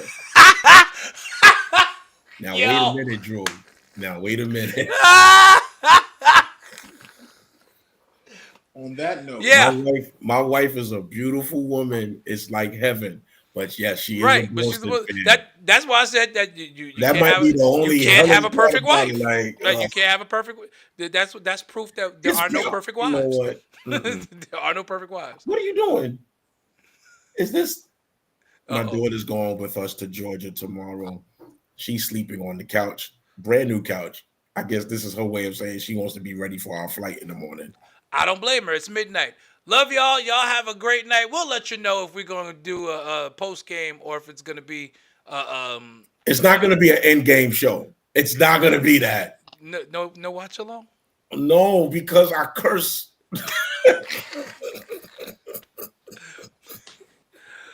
We'll see y'all next Tuesday. God Good night, didn't deliver me everybody. from my profanity yet, and I don't want the Saints to hear me going off because of that Boston game. I can't do it.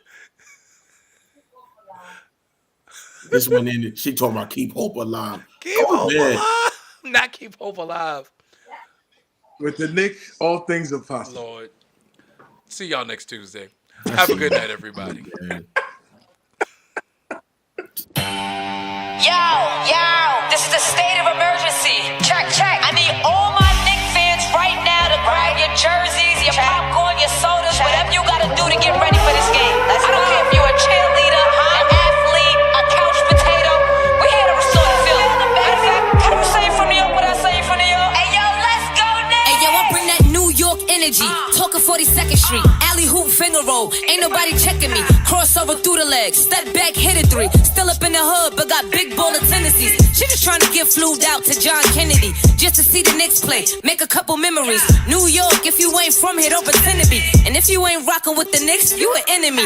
Yeah, look at us, whole city is wild. This is New York, why y'all ever counted us out? Any game we attend, yeah, we taking it now. Fast break on the court, all up and down. Lead a garden in the pigsty, yeah, we get it on this side. Bacon, egg, and cheese or the lobster mac with the ribeye. Either way, we winning the overtime if we get tired. Get it with the team, yeah, that's just something we live by. Hey, yo, first quarter end, we gon' turn it up. Gotta warm up first, then we taking it dub. By the third quarter end, no, they ain't catching up. Gotta stay in the lead before that shot clock buzz. If the Knicks get a win, we gon' do it again. Make the finals once before, we gon' do it again. Bounce back in the fourth, we gon' do it again. It's been a while since the chip, but we gon' do it again, yeah.